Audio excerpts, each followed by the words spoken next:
ሰላም ጤና ይስጥልን የተወደዳችሁ እንደምን አላችሁ? ከአማራ ብሮድካስት ሴንተር ኤቢሲ ቴሌቪዥን የዕለቱን ፕሮግራም ይዘን ቀርበናል። ፕሮግራማችን ከዚህ ሰዓት ጀምሮ ወደ እናንተ መድረስ ይጀምራል። በመላ ዓለም በተለይ ደግሞ በኢትዮጵያ በሳተላይት እና በሌሎች ሀገራትም ሆናችሁ ቀጥታ ይህን ፕሮግራም የተከታተላችሁ ያላችሁ እንዴት አላችሁ? ፕሮግራማችን ትንሽ ዘግየት ብሎ ነው የጀመረው። የአማራ ማህበር በሲያትል ማስታወቂያችሁ ደርሶናል። ቅድም እንዳያችሁት ማስታወቂያውን ለማስኬድ ሙከራ አድርገናል። ቢቱ ግራፊክ ስለዚህ ወዲያውኑ ያወረድነው አየር ላይ ራሳችን አስተካክለን ማስታወቂያውን እንሰራዋለን። መልሰን ማስታወቂያውን ሪራን እናደርገዋለን። ማስታወቂያ የምትልኩልን ቪዲዮ ቀርጻችሁ የምትልኩልን ሰዎች በተለይ ሰልፎችን ከተለያየ ሀገር የምታስተባብሩ ሰዎች ግራፊክ የሆኑ ነገሮችን ማስኬድ አንችልም እና እባካችሁ ያንን ተገንዝባችሁ የምትልኩልን ቪዲዮ በተቻለ መጠን የእያንዳንዱን ቪወር እና አጠቃላይ የዩቲዩብ ጋይድላይኑን ታሳቢ ያደረገ ቢሆን ደስ ይለናል። ካልሆነ እኛ ቪዲዮዎችን እንድንሰራላችሁ ብትጠይቁና ራሳችን በዛ መንገድ ብንሰራና ብናዘጋጀው ጥሩ ነው የሚሆነው እና ማስታወቂያውን ዛሬ ማስኬድ ያልቻልነው በዛ ምክንያት ስለሆነ ይቅርታ እንጠይቃለን። በቀጣይ ማስታወቂያውን እናስኬዳለን ከቻልን ከዛሬ ከሰዓት ጀምሮ እንዲሰራና እንዲስተካከል አድርገን ማስታወቂያውን ለማስኬድ እንሞክራለን። ከዛ ውጪ በጣም በርካታ ማስታወቂያዎች ናቸው እየመጡ ያሉት። መላ አማራ ተነቃንቋል። በዲያስፖራ ያለው በጣም ከፍተኛ ንቅናቄ እያደረገ ነው። አርሶ አደሩ ከፍተኛ ንቅናቄ እያደረገ ነው። ወጣቱ ከፍተኛ ንቅናቄ እያደረገ ነው። አርበኞቹ መጥተው መልእክት አስተላልፈዋል። እነ ጀነራል ተፈራ ማሞን እነ ሻለቃ ምክታው ማሞን ጨምሮ በርካቶቹ ዛሬ መልእክት አስተላልፈዋል። ሰልፎችን በተመለከተ ስቶክሆልሞች አንድ ብላችሁ ጀምራችኋል። እጅግ የሚያኮራ ሰልፍ ዛሬ ያሳይታችሁናል በስዊድን። ይሄ ስቶክሆልም ሰልፍ በመላ ዓለም እንደሚቀጥል ተስፋ እናደርጋለን። ምስሎችና ቪዲዮዎች ከአካባቢው ደርሰውናል። ስቶክሆልም ላይ ዛሬ የነበረውን ውሎ በቀጥታ ወደ አድማጭ ተመልካቾቻችን የምናደርስ ይሆናል። በጣም በርካታ ጉዳዮች አሉ። የእንግሊዝ መንግስት ማስጠንቀቂያ አውጥተዋል። በተለይ ዜጎቹ ወደ ኤርትራና ኢትዮጵያ ድንበር አዋሳኝ አካባቢ በፍጹም ዝር እንዳይሉ በሁለቱ ድንበር 125 ኪሎ ሜትር በሁለቱ ድንበር አዋሳኝ አካባቢዎች ላይ እንዳይገኙ በጣም ማስጠንቀቂያ ሰጥቷል። ጦርነት ሊጀምር ይችላል ኤኒ ታይም ነው የሚለው የእንግሊዝ መንግስት። በሌላ በኩል የአውሮፓ ህብረት እንደዚሁ በትግራይ ያለውን ሁኔታ በከፍተኛ ኮንሰርን ሆኜ እየተከታተልኩ ነው የሚል ነገር ተመልክተናል። ሌሎችም በርካታ እንደዚሁ ነገሮች እየወጡ ነው ያሉት። በተለይ አጠቃላይ ኢትዮጵያን በተመለከተ ቀጠናውን በተመለከተ በርካታ ጉዳዮች አሉ። ሱዳን ላይ እንደዚሁ ሱዳን ያለው ሁኔታ እሱንም እንደዚሁ እየተከታተልን ነው ያለነው። አጠቃላይ በኢትዮጵያ ውስጥ በቀጠናው ምናምን ያለውን ነገር ማለት ነው። አጠቃላይ አማራ ክልል በቅርብ ጊዜ የገባውን ወታደር ጨምሮ ዛሬ አንዳንድ ሪፖርቶችንም ተመልክተናል። አጠቃላይ ወደ ሰራዊት ቁጥሩ አማራ ክልል የገባው በተለይ ምርጫ እንዲያስመስል ተልኮ ተሰጥቶት የገባው የሰራዊቱ ቁጥር በጣም በርካታ ነው። ከግማሽ ሚሊዮን መሻገሩን ለማጣራት እንግዲህ አንዳንድ ሪፖርቶችን ተመልክተናል ዛሬ። እሱንም የምናነሳ ነው የሚሆነው። በርከት ያሉ ቪዲዮዎችም ደርሰውናል ከትግል ሜዳ ላይ። እነዛን ቪዲዮዎችን በቀጥታ ወደ እናንተ እናደርሳለን። በተለይ ደግሞ በየስብሰባው ላይ ምን አይነት ሀሳብና አስተያየቶች በህዝቡ ዘንድ ተነሳ የሚለው ነገር በጣም ክሪቲካል ነው ለኛ። እነሱንም ወደ እናንተ የምናደርስ ይሆናል። በአንድ በኩል የአርበኞቹን መልእክት ወደ እናንተ እናደርሳለን። በሌላ በኩል ደግሞ የስቶክሆልሙ ሰልፍ የአርሶ አደሮች የፋኖ ውሎ የያዕቆብ ያተኔ ግድያን በተመለከተ በተለይ በዚህ እንግዲህ በናይሮቢ ሰሞኑን ሰምታችሁ ከሆነ የአንድ የኮንሶ አክቲቪስት የነበረ ወንድማችን ኢትዮጵያዊ ወንድማችን መገደሉን ወይንም ደግሞ መሞቱን ሰምተናል። ሞቱን ተከትሎ እንደዚሁ በርካታ ጥናቶችና ጥናታዊ ሪፖርቶች እየወጡ ነው። በጤናውንም ሁኔታ በተመለከተ እንደዚሁ ሐኪሞችና የሐኪሞችን ማስረጃ ዋቢ በማድረግ አንዳንድ ጽሁፎች እየወጡ ተመልክቻለሁ። ከዛ ውጭ ሂውማን ራይትስ ዎችም እንደዚሁ ጉዳዩ ላይ ጣልቃ መግባቱን ሰምቻለሁ። በመርዝ መገደሉን ያዕቆብ የሚያረጋግጡ መረጃዎች እየወጡ ነው። ካገዛዙና ያገዛዙ ሰዎች በተለይ በናይሮቢ ማስፈራሪያ ይደርሰው እንደነበረ በተደጋጋሚ መነሳቱን ሰምተናል። እሱንም ነገር ወደ እናንተ እናደርሳለን። እንዳልኩት እንደተለመደው ቀጠናዊ ሀገራዊና ዓለም አቀፋዊ ሁኔታዎች እንደዚሁ አማራዊ ጉዳዮች ላይ ትኩረት የሚያደርገው ፕሮግራማችን ከዚህ ሰዓት ጀምሮ ወደ እናንተ መድረስ ይጀምራል። አንድ ጥያቄ ተጽፎ ተመልክቻለሁ። አንሙትና ትንግርቱ ጥያቄዎችን የምንልክላችሁን በዋትሳፕ ነው የሚለው ታነባላችሁ ወይ የሚል ነገር ነው የሰማሁት። አስቀድሜ የከበረ ሰላምታዬን አቀርባለሁ። በመቀጠል የኔን ኮሜንት አንባችሁ ታውቃላችሁ ወይ? አልፎም በዋትሳፕ ልካለሁ። ጠቃሚ የሆኑ ቀጥታም ከትግሉ ጋር ተያያዥነት ያላቸውን የቪዲዮ መልእክትም ጭምር እልካለሁ የሚል ነው።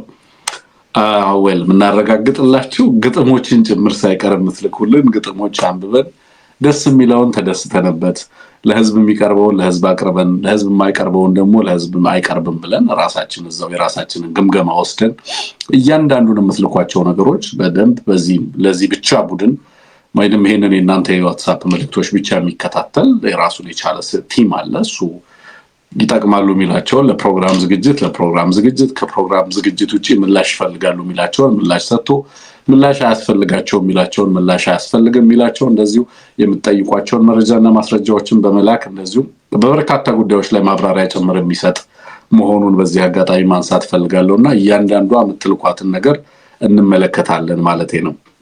አንዳንዴ በርከት ያሉ ሊንኮችን ትልካላችሁ። ብዙ ጊዜ ሊንኮችን አንከፍትም። ቪዲዮዎች ከሆኑ ግን ራሳችሁ ሪከርድ አድርጋችሁ የምትልኩልን ቪዲዮዎችን እንጠቀማለን። ከዛ ውጭ የጽሁፍ መልእክቶችና የድምጽ መልእክቶችን እንሰማለን ማለት ነው። እነሱን ካደረጋችሁ የምንሰማና የምንቀበል መሆኑን በዚህ አጋጣሚ ለመግለጽ ነው። እስከ ፍጻሜያችን ድረስ አብራችሁ እንድትቆዩ በአክብሮት ጋብዛለሁ። ኤቢሲን እየደገፋችሁ በዋትስአፕ መልእክቶቻችሁን አስተያየቶቻችሁንም እየላካችሁ እስከ ፍጻሜያችን ድረስ አብራችሁ እንድትቆዩ በአክብሮት ነው የምጋብዘው። መልካም ቆይታ ይሁንላችሁ። ጤና ይስጥልን። እንኳን ደህና መጣ። ፕሮግራማችን ጀምሯል። በቀጥታ ሀገር ቤት በሳተላይት እየታየ ነው። ከዚህ ፕሮግራም መግቢያ በፊት የነበሩትን ሙዚቃዎች ነው የነበርኩኝ ቀጥታ ሳተላይት ላይ ስጋብዝ የነበረው ማለት ነው። ሰው በቀጥታ ሳተላይታችን ላይ እየሄደ ያለውን ምስል እየተመለከትኩ ነው አሁን ያለሁት ይሄንን ፕሮግራም በተከታታይ እሱ በጣም ደስ ይለናል።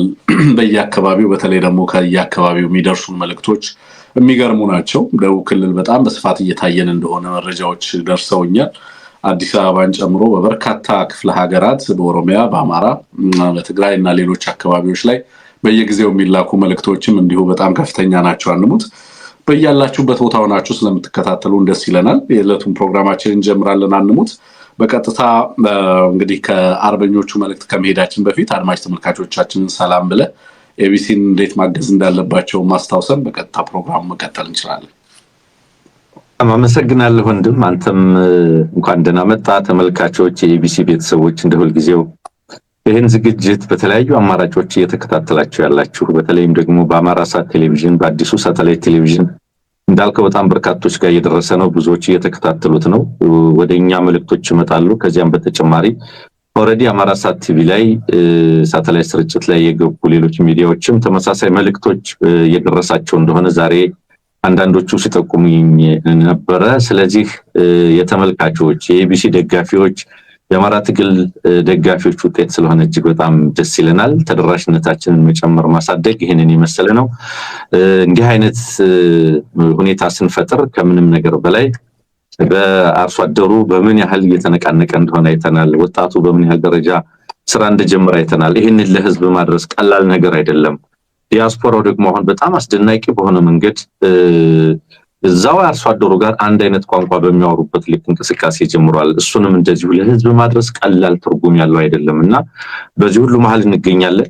አፋብን በጣም ከፍተኛ ስራ ላይ ያለ ድርጅት መሆኑን የሚያመላክቱ በጣም በርካታ ጉዳዮች ናቸው እነዚህ ሁሉ። በነገራችን ላይ ዲያስፖራውን በዚህ ልክ ማንቀሳቀስ፣ ህዝቡን አርሶ አደሩን በዚህ ልክ ማንቀሳቀስ፣ ድርጅታዊ ስራውን በዛው ልክ ማንቀሳቀስ፣ ወታደራዊ ስራውንና ውጊያውን በዚያው ልክ መምራት ቀላል ነገር አይደለም። ለረጅም ዘመናት የተናፈቀ ነገር እውን ሆኖ ነው ይሄ ሁሉ እየሆነ ያለውና መላማራያን የዚህ ትግል ደጋፊዎች ሊኮሩ ይገባል እላለሁኝ። በተለይ ዛሬ ስቶክሆልምም ተጀምሯል ሙሉ የሁለቱ ወራቶች ሜይ እና ጁን በጣም ብዙ ሰልፎች፣ ብዙ ድምጾች፣ የዲያስፖራ ድምጾች የሚሰሙባቸው ናቸው። እንግዲህ አብዛኛው ዲያስፖራ ሊወጣ ይገባል ነው የምንለው። በትንሹ ነገር በእንደዚህ አይነት መድረክ ላይ ወጥቶ ድምጽን ማሰማት ነው፣ መልእክት ማስተላለፍ ነውና በዛ ላይ መሳተፍ በጣም አስፈላጊ ነው ብለን እናምናለን። ኤቢሲ ቴሌቪዥን ያንዳንዱን ዝግጅት ለመሸፈን ከፍተኛ ጥረት ያደርጋል። ስለዚህ ይሄን ማድረጋችንን መቀጠል በጣም ተገቢ ነው። ምናልባት የቀጥታ ስርጭት ላይ መሳተፍ የሚፈልጉ አዘጋጆች ኮሚኒኬት ሊያደርጉን ይችላሉ። በርግጥ በሚዲያ ኮሚቴ በሚዲያ ካውንስል በኩልም ይሄ ጉዳይ ዲስከስ ተደርጎ በደንብ እየተመራ ፕሮሞት እየተደረገ ነው ያለው። እኛም በየዕለቱ በየምሽቱ እንደዚህ አይነት ዝግጅት ላይ ገብተን እያወራን ነውና የአርበኞች መልእክት አለ። እሱን ቀዳሚ ይዘት ማድረጋችን ተገቢ ነው። በየከተሞቹ ሰልፍ የምታደርጉ ሰዎች አስተባባሪዎች እንዳልኩት በካውንስሉ በኩል የሚላኩ መልእክቶች እንዳሉ እንመለከታለን። በቀጥታ አስተባባሪዎች ግን ቀርባችሁ በየከተማችሁ ያለውን ቅስቀሳ ማድረግ የምትፈልጉ ሰዎች you can directly reach out to the medias ሚዲያዎቹ ጋር በቀጥታ መምጣት ትችላላችሁ። በቀጥታ ለዚህ ዓላማ የተመደቡ ሰዎች ካሉ በቀጥታ እንግዳ አድርገን እንጋብዛለን። በየከተማው ያለውን እንቅስቃሴ ለማስተላለፍም ዝግጁ መሆናችንን በዛው ልክ ማንሳት ፈልገን ነው። በዚህ አጋጣሚ እንዳልከው አንሙት ከስቶክሆልሙ ሰልፍ ብንጀምር ግን ደስ ይለኛል። አጠቃላይ ሰልፉን ተስመልክቶ የነበረውን ድባብ ምን ይመስላል ስቶክሆልም የሚለውን ብናነሳ ደስ ይለኛል። ከዛ ውጪ በተለይ በዚህ በውጭ ሀገር የሚገኘውን የአማራ ማህበረሰብ በማስተባበር ረገድ ኃላፊነት የተወሰዱ እና የአማራን በተለይ በዚህ አፋብን የውጭ ጉዳይ እንቅስቃሴን የሚመሩ አካላት በጣም መጠነ ሰፊ ኢንጌጅመንት እያደረጉ ነው ያሉት። አንሙት አፋብን ሲመጣ ወደ ድርጅታዊ ቁመና ሲመጣ የሰጣቸው በርካታ ፖለቲካዊና ድርጅታዊ ኃላፊነቶች ነበሩ። ትዝ የሚል ከሆነ ማለት ነው። እያንዳንዱ ተቋም ምን እየሰራ ነው የሚለውን ማወቅ እንፈልጋለን። ለምሳሌ የአፋብን የውጭ ዘርፍ አመራሮች የተሰጣቸውን ኃላፊነት በተለይ በሞቢላይዜሽን ረገድ አሁን በርካታ የውጭ ድጋፍ አስተባባሪዎች በርካታ ስራዎች አሉ።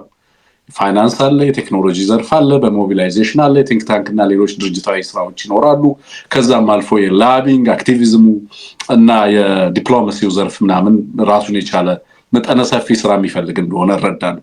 ግን በቅርብ ጊዜያቶች ውስጥ የምንመለከተው መጠነ ሰፊ ሞቢላይዜሽን የሚደንቅ ሆኖ ተመልክቼዋለሁ። አሁን የኔ ጥያቄ በየዘርፉ የተሰጡ ኃላፊነቶች ነበሩ። ትዝ የሚልህ ከሆነ አንሙት በየዘርፉ ማለት ስልጠና መምሪያ አስተባባሪዎች በየዘርፉ የሚመደቡ ኃላፊነት የተሰጣቸው በጣም በርካታ የኃላፊነት ስፍራዎች ነበሩ የምታስታውስ ከሆነና እነዛ መጠነ ሰፊ ንቅናቄን በመፍጠር ረገድ በተለይ ሞቢላይዜሽን ላይ ግራስሩት ሌቭል ሞቢላይዜሽን በለው በዓለም አቀፍ ደረጃ ያለው ንቅናቄ በለው በጣም ሰፊ ስራ እየተሰራ እንዳለ መለከታለሁ። ከዛ ውጪ ያሉት እያንዳንዱ ተቋም ግን ምን ለምሳሌ በኋላ እናነሳቸዋለን። ኤኒዌይ ስቶክሆልሙ ሰልፍ ላይ ፎከስ እናድርግ። ኢን ዘ ሚን ታይም ግን ይሄንን ርዕስ እንዳትረሳ።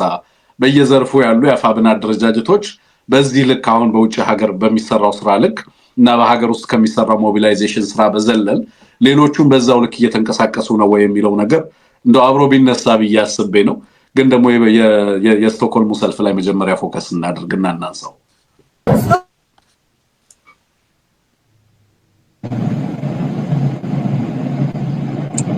መልካም ምናልባት ቪዲዮ ሊያጫውትልን ይመስለኛል። እንግዲህ በነገራችን ላይ ይሄ ዓለም አቀፍ የዲያስፖራ ንቅናቄና ሰልፉ እየተካሄደ የሚገኘው ከምንም ነገር በላይ ልክ ባለፈው ስንሰማው እንደነበረው አገዛዙ የጭፍጨፋ ማራዘሚያውን የሆነውን ምርጫ ለማካሄድ እያሰበ ነው። ጄኖሳይድ ወይም ዘር ማጥፋት እየተፈጸመ ባለበት ሁኔታ ውስጥ ምርጫ ሊካሄድ አይገባም፣ አይቻልም። ስለሆነም ይህንን ሂደት እንቃወማለን። ጥይትና ምርጫ አብሮ ሊሄዱ የሚችሉ አይደሉም፣ ዘር ማጥፋትና ምርጫ አብሮ ሊሄዱ የሚችሉ አይደሉም የሚል ነው በዋነኛነት ገዥ ሞቶ ሆኖ እየተመለከት ነው ያለ ነውና በጣም በርካታ ከተሞች ላይ ዝግጅቶች ቀኖች ተቆርጠዋል። የሰላማዊ ሰልፍ የሚደረግባቸው ማለት ነው። ስዊድን ቀዳሚ ሆኖ ወጥቷል። ስቶክሆልም ላይ ዛሬ ተሰብስቧል። እንግዲህ ዲያስፖራው መሪ ነው የሚፈልገው፣ ትምህርቱ ሚዲያው መሪ ነው የሚፈልገው። ከዚህ ቀደም እንደነበረው መሪ የሚፈልግ ይሁን እንጂ ኃላፊነትን አውቆ ደግሞ መንቀሳቀስ የጋራ ጉዳይ በመሆኑ ሁሉም በዚያው ልክ ኃላፊነቱን ለመወጣት ደግሞ ቀዳሚ ሚና ፕሮአክቲቭ የሆነ እንቅስቃሴ ውስጥ መገኘቱ ደግሞ እጅግ በጣም ጠቃሚ ነው። እንዳልከው የአፋብን የውጭ ግንኙነት መምሪያ ዲያስፖራውን ሞቢላይዝ ታስታውሳለህ፣ መግለጫ አውጥቶ 4-5 ያክል ተልእኮዎችን ለዲያስፖራ ማህበራት ለዲያስፖራ ማህበረሰብ ኃላፊነት ሰጥቶ ነበረ። እነዚህን የመሰሉ የሞቢላይዜሽን ስራዎች እንደሚኖሩ በየአካባቢው የማስተባበሪያ ቻፕተሮች እንደሚከፈቱ ዛም ላይ ድጋፎች እንደሚገባ መደራጀት እንደሚገባ ማህበራት ውስጥ ያልተካተተ ሰፊው ዲያስፖራ ወደ ማህበራት እንዲገባ ያሉት ማህበራት ደግሞ ራሳቸውን እንዲያጠናክሩ እንዲሰባሰቡ እንደዚሁም ዓለም አቀፍ የአማራ የምክክር መድረኮች የውይይት መድረኮች እንዲዘጋጁ የሚል ጥሪ ከመምሪያው ለዲያስፖራ ማህበራትና አጠቃላይ ዲያስፖራ ማህበረሰብ ጥሪ ቀርቦ ነበር እንደምናስታውሰው ከወራት በፊት። እሱን ተከትሎ እንግዲህ የመጀመሪያው ሞቢላይዜሽን ልንለው እንችላለን። ዲያስፖራ ማህበራት ይህንን ኃላፊነት ተቀብለው ሰፊ የሆነ ዝግጅት በአጭር ጊዜ ውስጥ ተደርጎ እየተሰራ ነው የሚገኘው። ከተሞች ገና የሰላማዊ ሰልፍ የሚያደርጉበትን ቀን ቆርጠው ያላሳወቁ ገና በርካቶች ናቸው። እስካሁን ድረስ በርከት ያሉት አሳውቀዋል። ስለዚህ ዛሬም ይሄ ሰልፍ ተካሂዷል። በዋነኛነት ኢትዮጵያ ውስጥ ያለው አገዛዝ ዘር ማጥፋት እየፈጸመ ነው ያለው። ዘር ማጥፋት እየፈጸመ ባለበት ታንክ የነዳ ድሮን እየተኮሰ ሚሳኤል እየተኮሰ ወደ ንጹሃን ዛሬም እንደትናንቱ ጦርነትን እያቀጣጠለ በሱ ቋንቋ ጦርነት አቀጣጣይ ነው የሚለው አብይ አህመድ ጦርነት አቀጣጣይ ሰራዊት በየጊዜው እያስመረቀ እና እያቀጣጠለ ከሀገር ውስጥ አልፎ ለቀጠናው በብዙ መንገድ ብዙ ስጋት የደቀና አገዛዝ ስለ ምርጫ ስለ ዲሞክራሲ ስለ መብቶች ሊያወራ የሚችልበት ምንም አይነት መሰረታዊ ምክንያት የለምና ከዚህ አኳያ የሚታይ ነው። ይሄ እጅግ በጣም በርቱ ሊባል የሚገባው ነው። ከዚህ ቀደም ተደርጓል፣ አሁንም እየተደረገ ነው፣ ወደፊትም መቀጠል ያለበት ነው። የኢትዮጵያ ዲያስፖራ የአማራ ዲያስፖራ ምን እያለ ነው የሚለውን ዓለም ማየት አለበት። መገናኛ ብዙሃን መመልከት አለባቸው። የአማራው ሚዲያ ማስተጋባት መቻል አለበት። እነዚህን ቪዲዮዎች እኛ በተለይ በሳተላይት ላይ በደንብ እንዲተላለፉ ማድረግ እና ማሳየት እጅግ በጣም አስፈላጊ ነው። እሱን እናደርጋለን ብዬ ተስፋ አድርጋለሁ። ይሄንን በማድረግ ነው እንግዲህ ተዳፍኖ የሚቀር የህዝብ ድምጽ የለም። ተዳፍኖ የሚቀር አርሶ አደር ድምጽ የለም። ተዳፍኖ የሚቀር የዲያስፖራ ድምጽ የለም። የሚነሱ የሚስተጋቡ ሐሳቦች መልእክቶች ሁሉ ለሁሉም ኢትዮጵያዊ እንዲደርሱ ማድረግ ሁሉም ህብረተሰብ እንዲመለከታቸው ማድረግ እጅግ በጣም ጠቃሚ ስለሆነ እሱን ማድረጋችንን እንቀጥላለን ለማለት ነው ወንድም። ይሄ እንግዲህ እነዚህ ሰልፎች ሁሉ ይሄዳሉ። አሁን ሳተላይቱ የሰጠን ትልቁ አማራጭ ምንድነው? እነዚህ አሁን የአማራም ህዝብ የኢትዮጵያም ህዝብ ብቻውን እንዳልሆነ እንዲያውቅ ነው። እነዚህ ሰልፎች አንሙት በእስር ቤት ያሉ ህይወት መስዋዕትነት ጭምር የከፈሉ ጥቃት የሚደርስባቸው አካላዊ፣ ስነልቦናዊ፣ ጾታዊ ጥቃት የሚደርስባቸው ሁሉ የሚዘከሩ ናቸው። የተፈናቀሉ የሚዘከሩበት ነው። አለን ከጎናቸው። አይተህ ከሆነ አንሙት ወጣቶች አልቀሩም፣ ህፃናት አልቀሩም፣ እናቶች አባቶች አልቀሩም። ሴቶች ናቸው መድረኩን ሲመሩና ሲያስተባብሩ የምትመለከተው። የሚገርመው ነገር የአማራ ዲያስፖራ ማስክ መልበስ አቁመዋል። ይሄ ለኔ ነፃ መውጣት ነው። አንሙት ከአእምሮ ስር ከፍርሃት ስር ነፃ እየወጣ መምጣቱን ዲያስፖራው መመልከት እንድንችል የሚያደርግ ነው። ተሳቆ ሰልፍ መውጣት ቀርቷል። አሁን ከወገናችን በላይ በእኛ ላይ የሚመጣ ሌላ ነገር የለም የሚል ማህበረሰብ መፍጠር ተችሏል። የህዝባችን ዕጣ ፈንታ የኛ ዕጣ ፈንታ ነው፣ በጋራ ልንቀበለው ይገባል የሚል የጋራ ግንዛቤ ላይ ተደርሷል። በአደባባይ መድረኮች ላይ ወጥቶ ይህንን አገዛዝ ማውገዝ፣ በአደባባይ ወጥቶ ከህዝብ ጋር በጋራ ሆኖ በእያንዳንዱ መድረክ ላይ ለህዝብ ድምጽ መሆን እየተለመደ ነው የመጣውና ለወትሮም ቢሆን እንግዲህ ስቶክሆልሞች ከዚህም በፊት እናውቃቸዋለን። አምኑሙት ንቁ ተሳትፎ የሚያደርጉ ወንድምና እህቶች ያሉበት ነው። በጣም የሚያስደንቅ ሰልፍ አድርገዋል። እኔ በመጀመሪያ እውነት ለመናገር በመጀመሪያ ቀን እንደዚህ አይነት ተርናውት አልጠበቅኩኝም።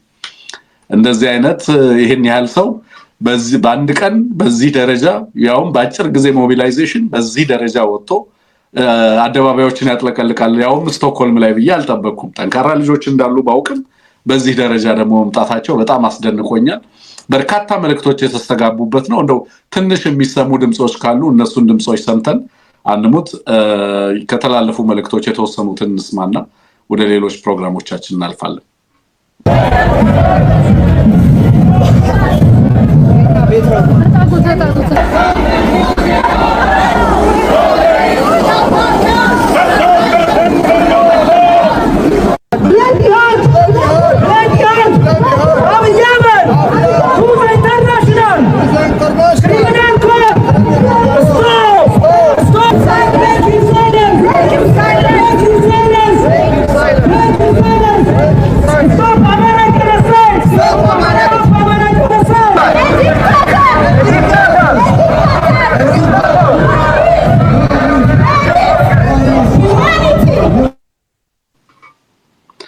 መልካም አንሙት እነዚህ ሰልፎችን በተመለከተ ከአርበኞቹም የተላለፉ መልእክቶች አሉ። እነዛ መልእክቶችን እንስማና እያንዳንዱን መልእክት ሐሳብ እናስተጋባለን።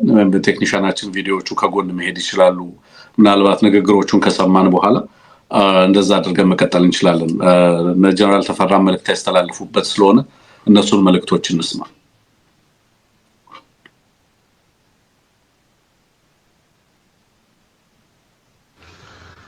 ዓለም አቀፍ የተቃውሞ ሰልፍ ዲያስፖራ ማህበረሰባችን ሊያደርግ ተዘጋጅቷል።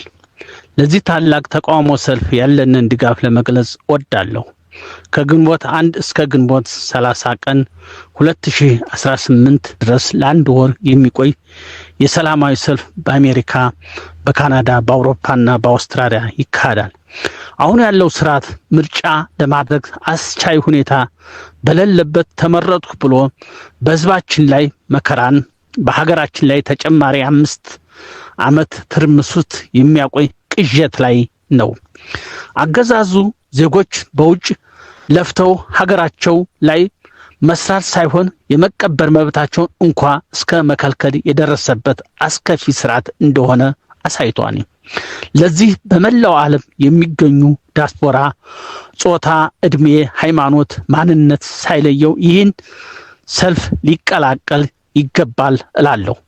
በምርጫ ስም የሚደረገውን የህዝብ ድምፅ ማፈን በአማራው ህዝብ ላይ እየደረሰ ያለውን የዘር ማጥፋት ጄኖሳይድ ለዓለም በማጋለጥ ዓለም አቀፍ ጫናና ማዕቀቦች በአገዛዙ ላይ እንዲቀጥሉ መጠየቅ ያስፈልጋል።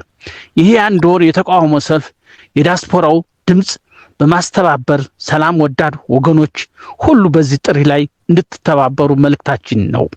በመቀጠልም ይህን የዓለም አቀፍ የተቃውሞ ሰልፍ ሁሉም የሚዲያ አካላት ለህዝባችን ተደራሽ እንዲሆን በማድረግ የድርሻቸውን እንዲወጡ እንፈልጋለን።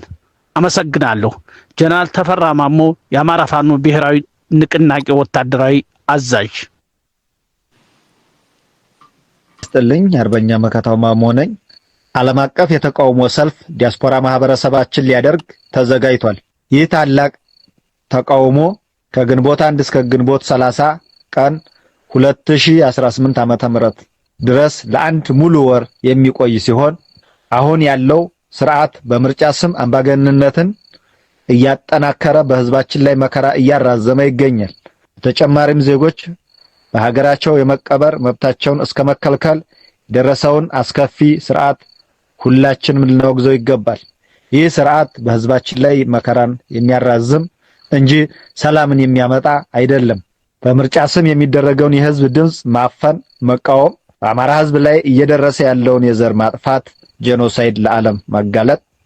ይህ የአንድ ወር የተቃውሞ ሰልፍ የዲያስፖራውን ድምፅ በማስተባበር በአማራው ላይ እየደረሰ ያለውን የግፍ ጭፍጨፋ ለዓለም ለማሳወቅ ያለመ ነው። ሰላም ወዳድ ወገኖች ሁሉ በዚህ ጥሪ ላይ እንዲተባበሩ እናሳስባለን። በመቀጠልም ይህን የዓለም አቀፍ የተቃውሞ ሰልፍ ሁሉ የሚዲያ አካላት ለህዝባችን ተደራሽ እንዲሆን የበኩላቸውን ድርሻ እንዲወጡ እናሳስባለን። አመሰግናለሁ። ያ ሻለቃ መከተማው መኑ አንሙት አሁን ይሄን መልእክት ያስተላለፈልን የአፋብን ፖለቲካዊ ዘርፍ አስተባባሪ ምክትል ተጠሪ ናቸው። በቀጥታ እንግዲህ እንደምትመለከተው በርካታ መልእክቶች እየተላለፉ ነው። ምናልባት አንሙት አይሰማም። ተቀዳሚ ምክትል ሊቀመንበር ስለዚህ በእነዚህ መልእክቶችም ላይ አጠቃላይ ንቅናቄውንም በተመለከተ እንዴት እየተመራ ነው የሚለውንም ነገር ብናነሳ ጥሩ ይመስለኛል። በጣም በርካታ ከተሞች ላይ እንጠብቃለን። አንሙት በጣም በጉጉት የሚጠበቁ ከተሞችም ጨምራሉ። ከዚህ በፊት የራሳቸው ሪከርድ ሴት ያደረጉ ከተሞች አሉ። በአውሮፓ በተለይ ያሉ ከተሞች በጉጉት የምንጠብቃቸው ከተሞች አሉ። ደግሞ አሁን ምን ያሳዩን ይሆን የምንላቸው ማለት ነው። በዛ ረገድ መጠነ ሰፊ ዝግጅቶች እየተደረጉ እንዳሉ እናውቃለን። አመራሮቹም ተገኝተው መልእክት አስተላልፈዋል። አጠቃላይ አንድምታው ዓላማውንም በተመለከተ ነው ሲያነሱ የነበረውና እነዛ ላይ እስኪ ሐሳብ አክልበት። መልካም እንግዲህ እንዳልከው በጣም በርካታ ባነሮችን ተመልክተናል፣ ቅስቀሳዎችን ተመልክተናል።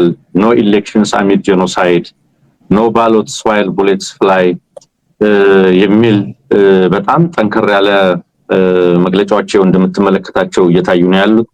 እንግዲህ እስካሁን ድረስ በጣም በርካታ ከተሞች ላይ ዛሬ ነው እንግዲህ በስዊድን የተጀመረው። ሲያትል ይቀጥላል፣ ብራሰልስ ቤልጂየም ይቀጥላል፣ ዋሽንግተን ዲሲ ይቀጥላል፣ ኦታዋ ካናዳ አለ፣ ፓሪስ ፈረንሳይ፣ ካናዳ እንደዚሁ ማኒቶባ የሚባል ከተማ ይመስለኛል፣ ሜልቦርን አውስትራሊያ፣ ጣሊያን፣ ኦስሎ ኖርዌይ፣ ለንደን ሚያ 23። እነዚህ እንግዲህ እስከ ሚያ 23 ድረስ ያሉ መርሃ ግብሮች ናቸው። በጣም በርካታ ከተሞች ላይ እንደሆነ የሚያሳይ ነው።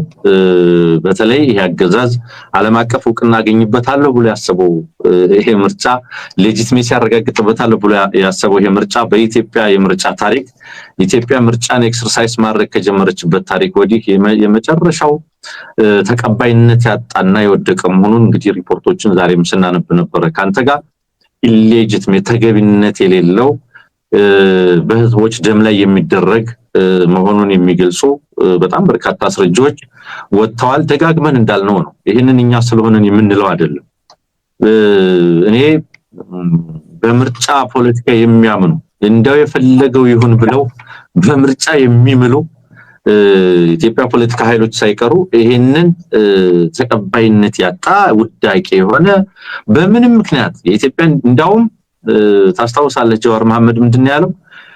ኢትዮጵያ ውስጥ ያለውን የምርጫ ተቀባይነት ክራይሲስ ኢትዮጵያ ውስጥ የምርጫ ሂደት ተቀባይነት ሂደትም ውጤትም የተቀባይነት ቀውስ አለ ለአመታት በተካሄዱት ምርጫዎች ሁሉ እዛ ላይ እምነት የማጣት በጣም በርካታ አስተሳሰብ አለና ይሄ በሆነበት ሁኔታ ላይ እንዲህ ያለ ምርጫ ተብዬ በዚህ አገዛዝ አሁን ማድረግ ያንን የበለጠ ያንን እምነት ማጣት የበለጠ የሚያሳሳ ያንን እምነት ማጣት የበለጠ የሚያጠናክር ኢንፋክት በቃ ምርጫ ማለት እንደዚህ ነው ጨዋታ ነው የማይረባ ነገር ነው የሚል ይሄ ደግሞ ዞሮ የዲሞክራሲ ሂደትን በከፍተኛ ደረጃ የሚጎዳ መሆኑን የሚያሳይ ኢትዮጵያ ውስጥ የመጨረሻው አሳፋሪ ፖለቲካዊ ድርጊት ከሚባሉ ነገሮች መካከል ይሄ አገዛዝ ኦሬዲ ምርጫ ሳይካሄድ ተመራጮችና ምክር ቤት ገቢዎች የተጠናቀቁበት ሁኔታ ስለሆነ ከአርሶ አደር እስከ ዲያስፖራ በከፍተኛ ደረጃ እየተቃወመው ነው። እነዚህ ሁሉ ከተሞች ላይ እየተስተጋባ ያለው ድምጽ አንድ ድምጽ ነው እየተስተጋባ ያለው በዘር ማጥፋት መካከል የሚካሄድ ምርጫ ተቀባይነት የለውም ነው። ስለዚህ ይሄ በብዙ ከተሞች እየቀጠለ ነው ያለው። አርበኞች ወታደራዊ አዛዥ ጀነራል ተፈራ ማሞ እንደዚሁም ተቀዳሚ ምክትል ሊቀመንበር መከታው ማሞ ያስተላለፉት መልእክት ይህንን እውቅና የሰጠ መገናኛ ብዙሃንም በየከተሞች የሚደረገውን ይህንን ሰልፍ ለህዝብ በማስተጋባት በኩል ኃላፊነታቸውን እንዲወጡ ጥሪ ያቀረበ ነው። እኛም በዚህ ጉዳይ ላይ ተከታታይ መረጃዎችን ዘገባዎችን ማድረሳችንን እንቀጥላለን። ስለዚህ በዚህ ሂደት እየቀጠለ ነው ያለው ተናቦ በመላው ዓለም የሚገኝ በእነዚህ ሁሉ ከተሞች በእነዚህ ሁሉ ሀገሮች በእነዚህ ሁሉ አህጉራት የሚገኝ ዲያስፖራ አንድ ቋንቋ እየተናገረ ያለው አንድ ድምጽ እየተናገረ ያለው መደራጀት ማለት ይሄ ነው ለማለት ነው። ትንግርቱ አመሰግናለሁ። ዩናኒመስሊ ሪጀክት ያደረገው ማህበረሰቡ ማለት ነው። በምንም አይነት መንገድ ዛሬ አሁን አንሙት ዘስትሪም ይዞት የወጣውን ዘገባ እያየን ነበር። ከ500,000 በላይ ወታደር ወደ አማራ ክልል ማስገባቱ ይህንን ምርጫ ለማስፈጸም ሲል በዛ ደረጃ ኃይል ማሰማራቱን ኦሬዲ ግን አስቀድሞ ከ30 በላይ የሚሆኑ ኮንስቲቱንሲዎች እንደታጠፉ ምርጫው ገና ሳይጀመር ራሱ እንደዛ መደረጉን እየተናገረ በስትሪም ላይ እንደዛ አይነት ነገሮችን ስናነብ ነበር። ትግራይ ላይ መካሄድ የማይችልበት ሁኔታ እንዳለ ግልጽ አስቀምጧል። ኦሮሚያ ላይ ያለው ሁኔታ አማራ ላይ ያለው ሁኔታ በትክክል አስቀምጧል። አሁን አስቀምጧል ብቻ አይደለም። አሁን የጸጥታ ኃይሎች አንሙት እንግዲህ የታጠቁ ኃይሎች በተለያየ ጊዜ ኢንሰርጀንቶች ናቸው ምርጫው ሊካሄድ አይችልም የሚል መግለጫ ሲሰጥ ነው ድሮም እናውቀው አይደለም። አሁን ህዝብ ነው እየወጣ ይሄንን ሂደት አንቀበለውም እያለ ያለው። አሁን የሚታገሉ የታጠቁ ኃይሎች አይደሉም የሚያወገዙት ያሉት ማለት ነው። ብዙ ጊዜ በኢትዮጵያ የምርጫ ታሪክ የምናውቀው ምንድነው? በምርጫ ሂደት ውስጥ ተሳታፊ የነበሩ የፖለቲካ ፓርቲዎች መጨረሻ ላይ ሂደቱ ላይ ክሬዲብል አይደለም ብለው ሲያስቡ ሂደቱን ትተው ይወጣሉ። የተለመደው እንግዲህ የምናውቀው በብዛት እንደዛ አይነት ነገር ነው። ሌላ አልፎ አልፎ ደግሞ በሂደቱ ማንሳተፍም የሚሉ የምርጫ ፓርቲዎች እንዳሉ እናውቃለን። ከዛ ውጪ የህብረተሰቡ ተሳትፎ የነበረው አንሙት ወይ በሂደት ውስጥ ተቃዋሚውን ደግፎ ከዛ እስርን ማስተናገድ ወይንም ጥቃትን ማስተናገድ ነው፣ ወይ ደግሞ አገዛዙን ደግፎ የምርጫ ሂደቱ ላይ ተሳታፊ ሲሆን ነው የህብረተሰቡን ሚና የምናውቀው። በምርጫውን ሂደት አጠቃላይ አውግዞ ህዝብ ሲሰለፍ ግን የመጀመሪያው ነው ባይዘው። ይሄ አንሙት ቀድ እንዳልከው ሌላ ፕሬሲደንት ነው እየተወያ ያለው የአማራ ህዝብ በኢትዮጵያ ውስጥ ፈጽሞ ምርጫው ሊካሄድ አይገባውም አሁን ባለው ሁኔታ ነው ያሁኑ ሰልፍ። ምርጫ ተጭበርብሯል ብሎ እኮ የኢትዮጵያ ህዝብ ተሰልፎ ያውቃል። 97ን ታውቋል። 98 የነበረውንም ሂደት ተጭበረበረ አንድ ነገር ነው። በሂደቱ ላይ ግልጽነት የለም ሌላ ነገር ነው። ቅሬታ ማስተላለፍ በተለያየ መንገድ ሐሳብ አስተያየትን ክሬዲቢሊቲን እና የክሬዲቢሊቲ ሹ ማንሳት ቅድም አንተ እንዳልከው አንድ ነገር ነው።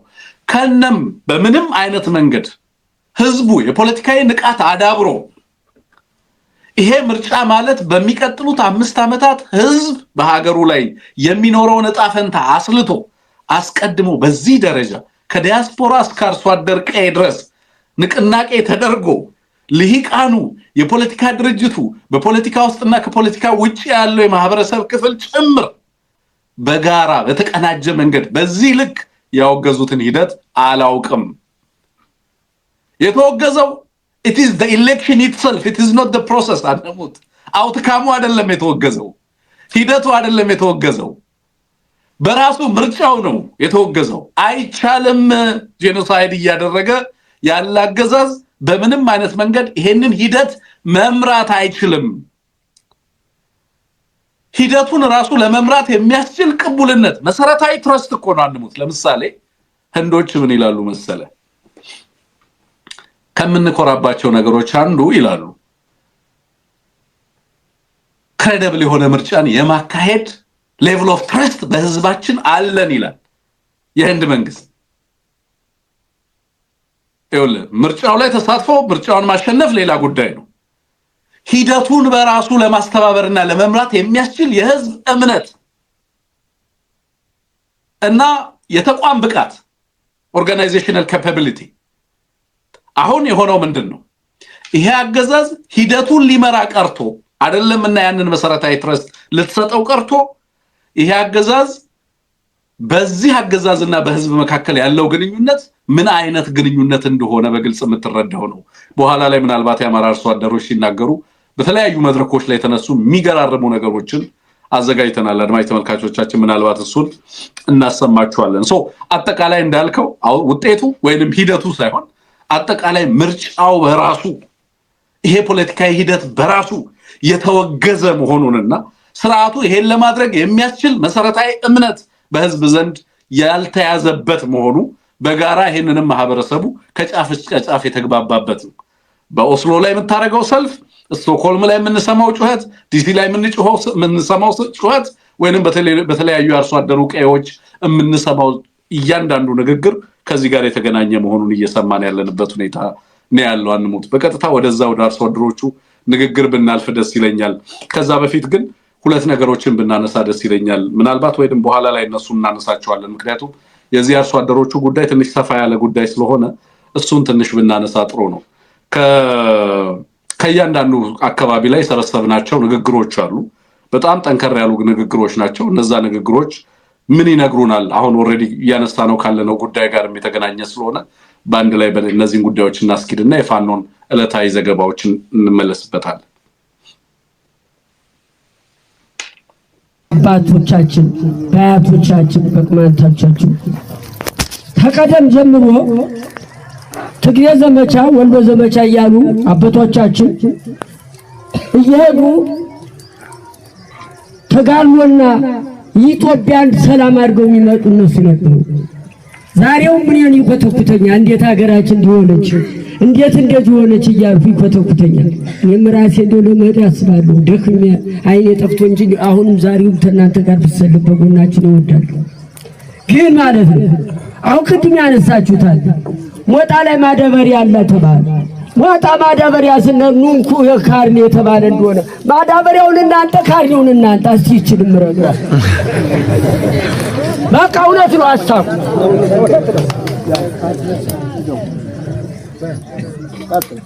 እና ስለዚህ እንዴት ማድረግ ይሻላል? መቅረት ይሻላል?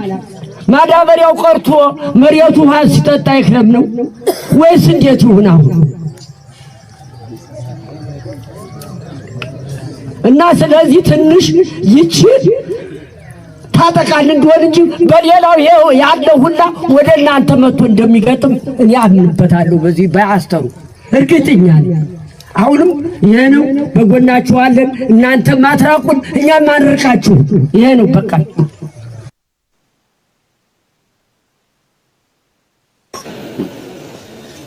እኔ በሁለት ነገሮች መናገር የምፈልግ አንደኛ ምርጫ ተብሎ የታሰበው በተራራ ሆኖ ነው የሚመርጠው እንዴ? ራሱን የተከላከለ ተራራ ላይ ሆኖ በማዕበል ተውጦ ተቀምጦ ምርጫ እንዴት አድርጎ ሊያካሄድ ነው? ምርጫ ብሎ ያሰበ ይሄ አራጅ ሰውዬ። ይሄ ሰውዬ ግን ዳቢሎስ በተዛውሮ ነው የወለደው። ይሄ ሰውዬ የሰው ፍጡር ነው እንዴ? የዓለም አቀፍ ማህበረሰብስ ይሄንን ሰውዬ እንዴት ያየዋል? እንዲያው ለምርጫ ተርታ ሲሰጡት እኔ እንዲያው ይለቁ ብለው አስበው ከሆነ ትክክል ሊሆን ይችላል እንጂ ሰውዬ ምርጫ ያካሄዳል እንዴ? እና እኔ ምርጫ የሚባል ዝም ብሎ ልጫወትባችሁ ደግሞ ደግሜ ከሆነ የዓለም አቀፍ ማህበረሰብ አግዞት ከሆነ ይሞክረው፣ ስማችን እየመዘገበ ያጥፋን ጠቅሎ እኛም እስከምንጠፋ እንግዲህ እየተንፈራፈርን ማለቃችን አይቀርም። እና ምርጫ ብሎ ሲያስብ በጣም የሚያሳዝን ነው። ራሱ በማዕበል ተውጦ ተቀምጦ ምርጫ ተራራ ላይ ተቀምጦ ምርጫ ብሎ ሲያስብ ትክክል አይደለም። ስለ ምርጫ አባቴ ብሎታል እዚህ ጋር ወንድሜ ብዙ ላለድበት እችላለሁ። ለፋኖ ቁመና ደግሞ አያለው ማለት ነው። የፋኖ ቁመና አሁን 3 አመት እንግዲህ ሞላው አይደለ? መንግስት የሚባለው እየመራ ነው እንዴ? መንግስት የሚባለው አሁን እየመራ እያስተዳደረ ነው።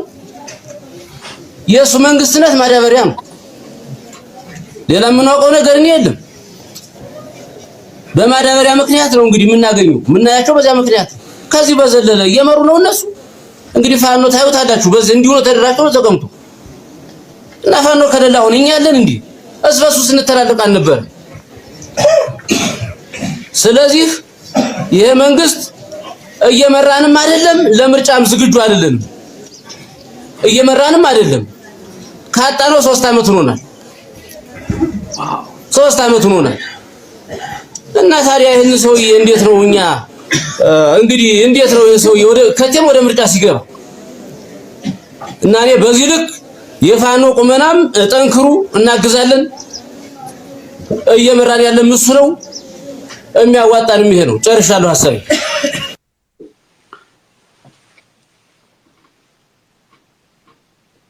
ያው እንግዲህ እናንተ እንዳላችሁት የእናንተ ያላችሁት ሐሳብ መልካም ቢሆንም ከእናንተ መጀመሪያ እንግዲህ ደካማ ጎን ስነሳ የእናንተ ደካማ ጎን እንደኔ የሚታየ ነገር ቢኖር ማለት ነው መጀመሪያ የዋጋ ግሽበት ወይም የዋጋ ንረት ወይም የኑሮ ውድነትን አንፃር ቢተውት ለእናንተ ለምሳሌ ከትራንስፖርት አንፃር ከምግብ ፍላጎት አንፃር እንዲሁም ከሸቀጣሸቀጥ አንፃር ይሄን እናንተ ብታስተካክሉ እንደ ደካማ ጎን።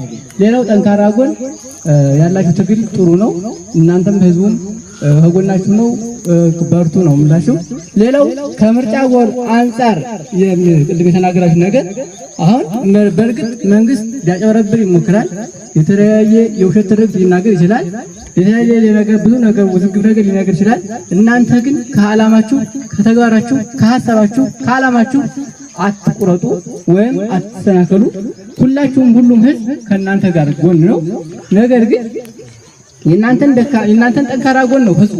የእናንተን ጠንካራ ጎን ሲያይ ህዝቡ ሁሌም ከጎናችሁ ይሆናል። የእናንተን ደካማ ጎን ሲያይ ደግሞ ህዝቡ ስለልቦ ነው ይቀንሳል። ስለዚህ የእናንተን ጠንካራ ጎን አጠንክሩ። ሌላው የምርጫ ቦርድ መንግስት የፈለገው ፓርቲ መረጥ ህዝቡ እናንተ ትግል አድርጉ። ምርጫ ቦርድ ወይም ምርጫ በሚካሄድ ወቅት ወይም ቀን ያን ሰዓት እናንተ ከሳምንታት ቀድማችሁ ትግል ብታደርጉ ይሄ ደግሞ ቀሪው የዚህ የፋኖ አባላት ወይም ለምን እንዳቆመው ቴክኒሻናችን አላውቅም።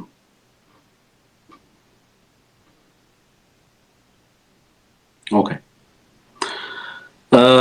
አንደሞት እንግዲህ በርካታ ቪዲዮዎች ናቸው ያሉት።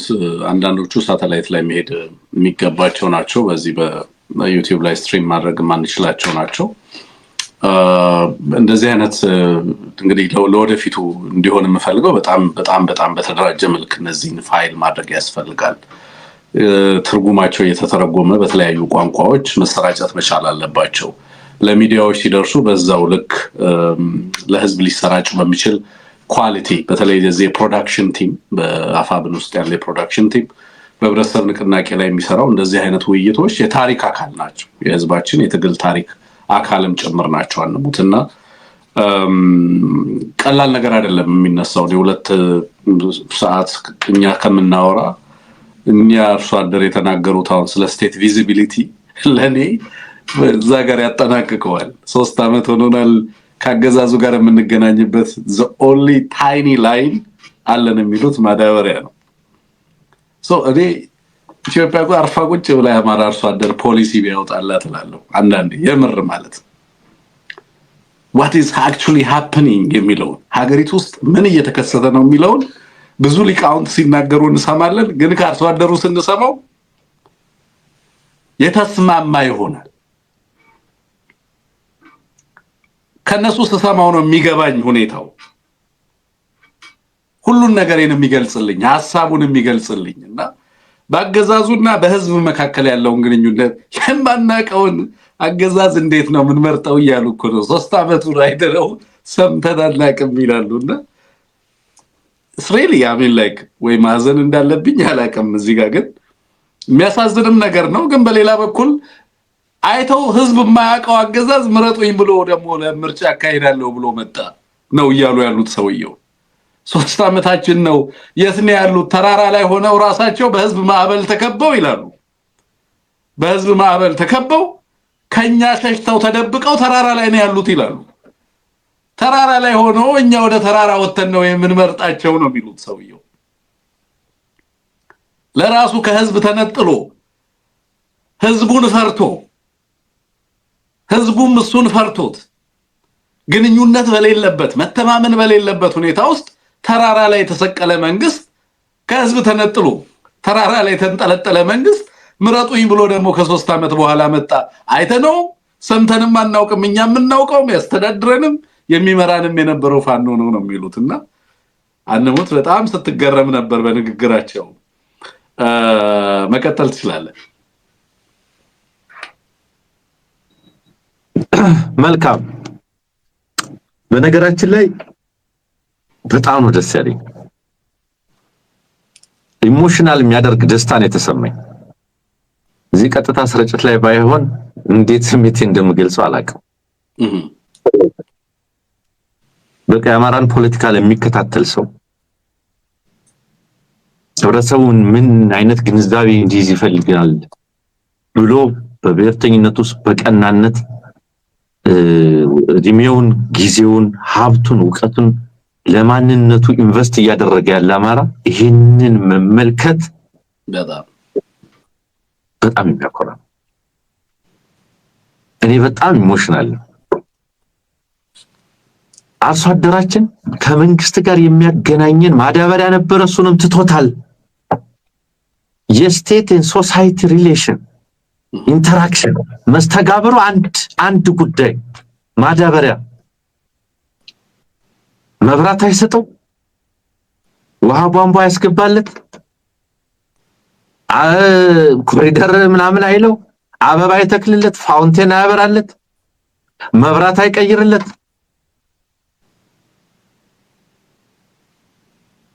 የምገባ ማዕከል ሄዶ ዘማሳው ጋር ልክፈትልህ አይለው፣ ማዕድል አጋራህ ምናምን ተብሎ ድራማ ይሰራበት።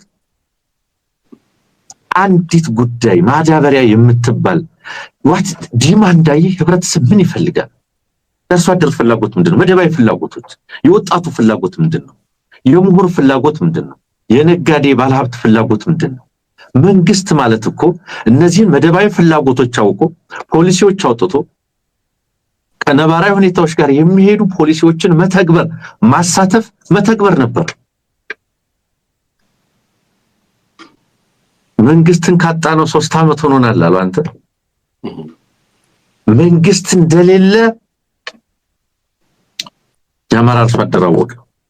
እስከምንጠፋ እንታገለዋለን አለ።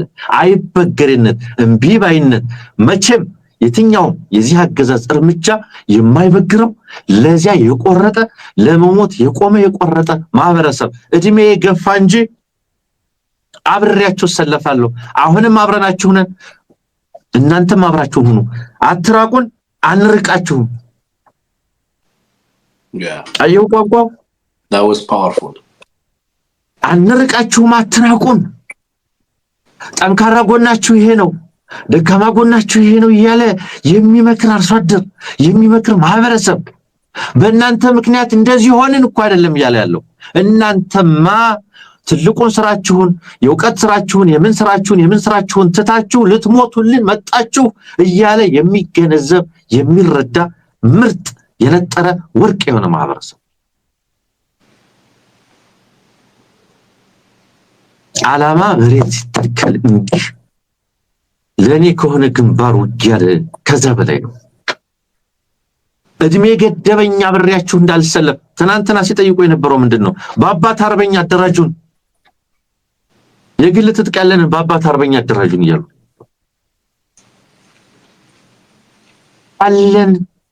አለንላችሁ አትራቁን አንርቃችሁም የፍትህ ጥያቄውን ያስተዳደር እየጠየቁ ያሉት ስለ ዋጋ ግሽበት ስለ ማዳበሪያ አቅርቦት ስለ ምርጫ ማን ትክክለኛ ጥያቄ እኮ ነው መንግስት ያስተዳደረ ነው ወይ አለ አረጋ አስተዳደርኩ ልትለው ነው መልስለት ለዚህ ህዝብ 3 አመት ሆነን ካጣ ነው እያለ ነው ለልማትና ለሰላም ምቹ ሁኔታ ፈጥረን አንጻራዊ ሰላም አረጋግጠን ለልማትና አስተዳደር ምቹ ሁኔታ ፈጥረናል የሚል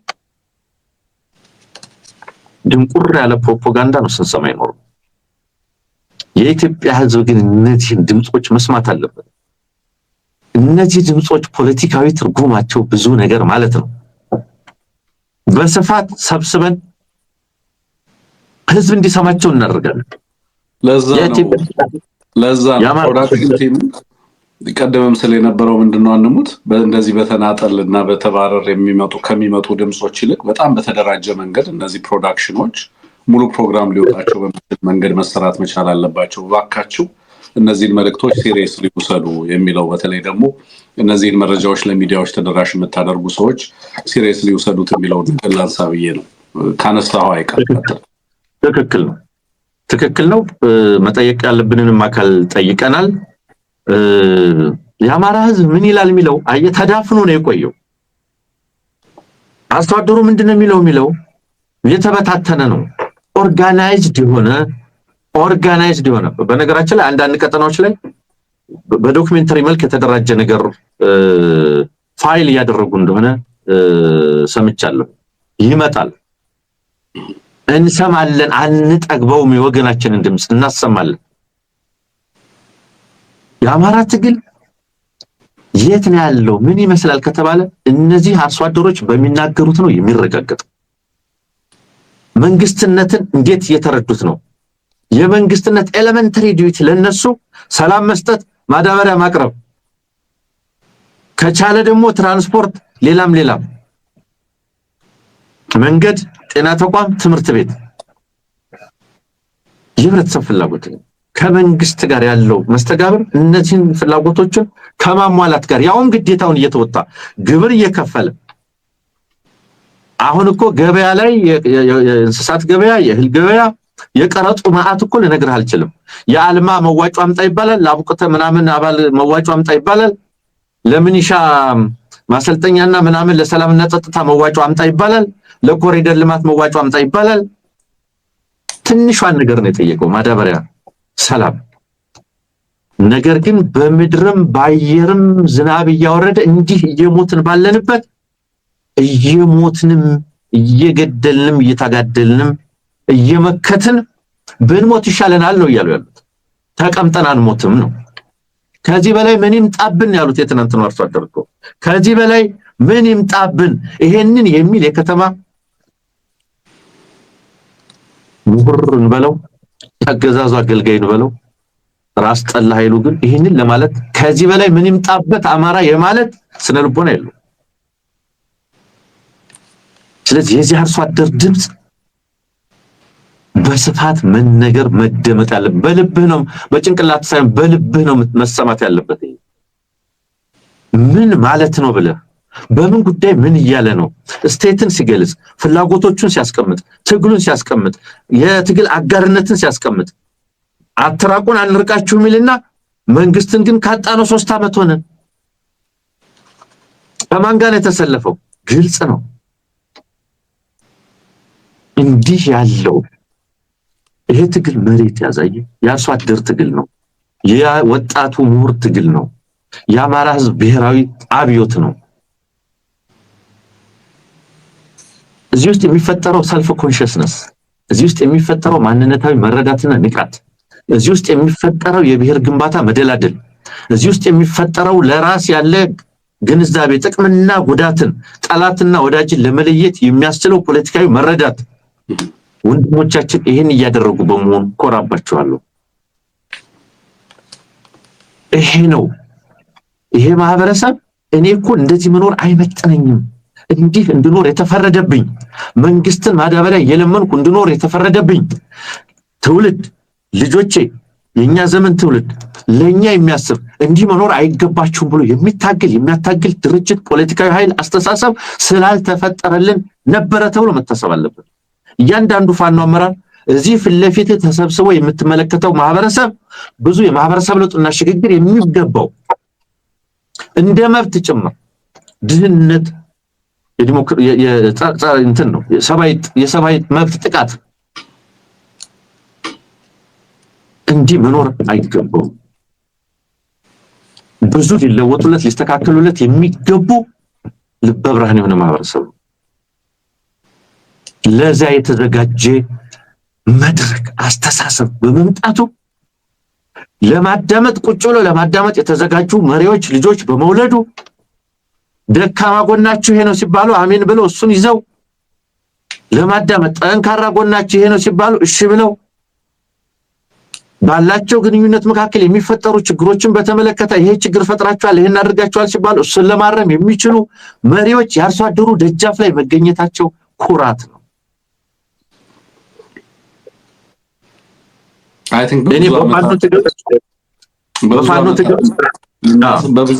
በብዙ ዓመት ህልማችን እንግዲህ አንሙት ልናሳካው የምንፈልገው ፖለቲካል አማራን መፍጠር ነው። አሁን ይሄ ሲናገሩ የምትሰማው አርሶ አደር ለኔ የዛ መፈጠር ያው ምስክርነት ነው። የዛ ማኒፌስቴሽን ነው ማለት የአማራ ፖለቲካ ከተሞች ላይ ተንጠለጠለ ፖለቲካ እንዳይሆን፣ ሚዲያ ላይ ተንጠለጠለ ፖለቲካ እንዳይሆን፣ የልሂቃን ባርጌን እንዳይሆን፣ ልሂቁም ኦፍ ኮርስ ወደዛ እንትን ውስጥ ለመምጣት ኢምፓወሪንግ የሆነ ሂደቱ በራሱ ማህበረሰቡን ነፃ እያወጣ የሚሄድ ቅድም እኮ እንዳልከው ነው። ይሄ አርሶ አደር በሱና በስቴቱ መካከል ያለው ሪሌሽንሺፕ ዲፋይን እንዲያደርግ አስችለናል። የአማራነት ንቃት ያንን ይፈጥራል። በነገራችን ላይ ተጃብኖ ከመሄድ ነፃ ያወጣል።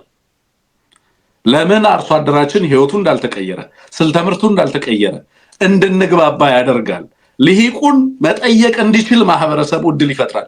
የትምህርት እድል ለራሱ ሳይማር ልጆቹን ያስተማረ ማህበረሰብ ለምን ህይወቱ እንዳልተቀየረ ያስተማራቸው ልጆች እንዲጠይቅ፣ ህይወቱ ለምን እንዳልተቀየረ ያስተማራቸው ልጆች እንዲጠይቅ፣ ለምን እንደሚፈናቀል በመንግስት ለምን እንደሚገደል እንዲያውቅ እንዲገነዘብ የሚያደርግ ዕውቀትን እንዲታጠቅ ማድረግ መቻል ብሔራዊ ንቃት የምትለው አንሙት እሱ ነው። ኮንሽስነስ እሱ ነው።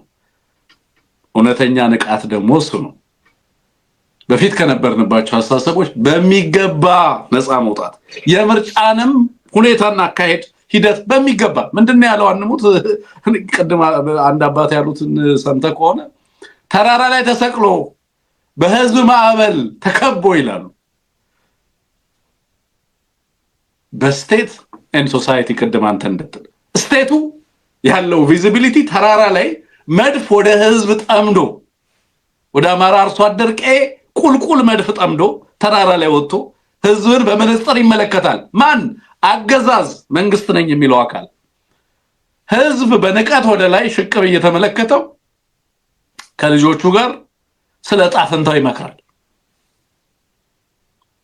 እዛ ተራራው ላይ መድፍ ጠምዶ የተቀመጠው አገዛዝ በምርጫም ስልጣንን ከናንተ ላይ ገፍፌ ወስጄ ለሚቀጥሉት 5 ዓመታት እናንተን እያደማው ቀጥላለሁ እያለ ይዘታል።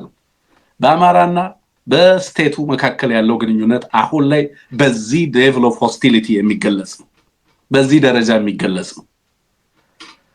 ትልቁ ድል ለኔና ላንተ ወይንም ደግሞ በአማራ ትግል ውስጥ ለምትደክሙ ለሚዲያው ለልሂቃኑ መሬት ላይ ወርዶ ለሚታገለው ህይወቱን ለሚሰጠው ትልቁ ድል በእስር ቤት ላላችሁ ለምትማቅቁ የአማራ ልጆችም ትልቁ ድል ይሄ አርሶ አደር ምን እየሆነ እንዳለ በሀገሩ ላይ እንዲገነዘብ መቻል ማን እንደመጣ ቅድም አንሙት ያላነሳነው ነጥብ አለ የዓለም አቀፉ ማህበረሰብ ምን ይላል አሉ ይሄንን እየጠየቅን ያለነው ሚዲያ ላይ ቢሆን ኖሮ I won't be surprised አርሶ አደር ናቸው ባንዲት ገገጠር ቀበሌ የሚደረግ ውይይት ነው ቅድም ስናሳያቸው የነበረው አርሶ አደር ናቸው የዓለም አቀፉ ማህበረሰብስ ይለቁ ብሎን ነው ወይ ይሄንን ግለሰብ ዳግም ምርጫ እንዲያደርግ ያሰለፈው አሉ አንተ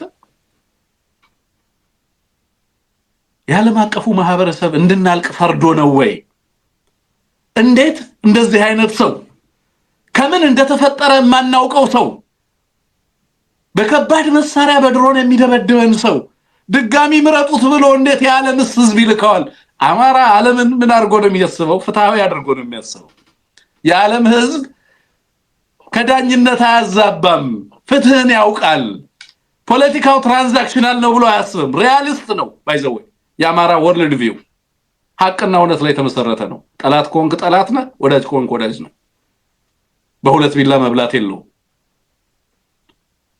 አብሮ ከተሰለፈ አብሮ ተሰለፈ ነው ለእውነት ከቆመ ለእውነት መቆም ነው ኢትዮጵያ ተጠቃሽ ሲባል የእውነት ነው የሚነሳው ወገኖችን ታደግ ሲባል የእውነት ነው ህይወቱን ሲሰጥ የእውነት ነው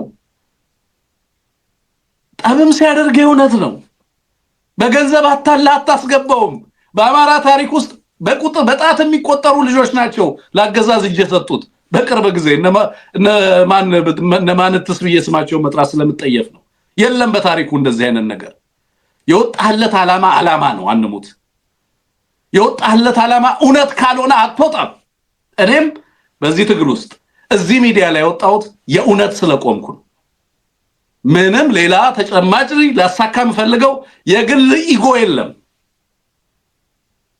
የአማራ ህዝብ የአማራ አርሶ አደር ሲወጣ የእውነት ነው የሚወጣው የሚታገለው የእውነት ነው የሚታገለው ማንንም በድላለሁ ማንንም ጨቁናለሁ ግፍ ካልመጣበት በስተቀር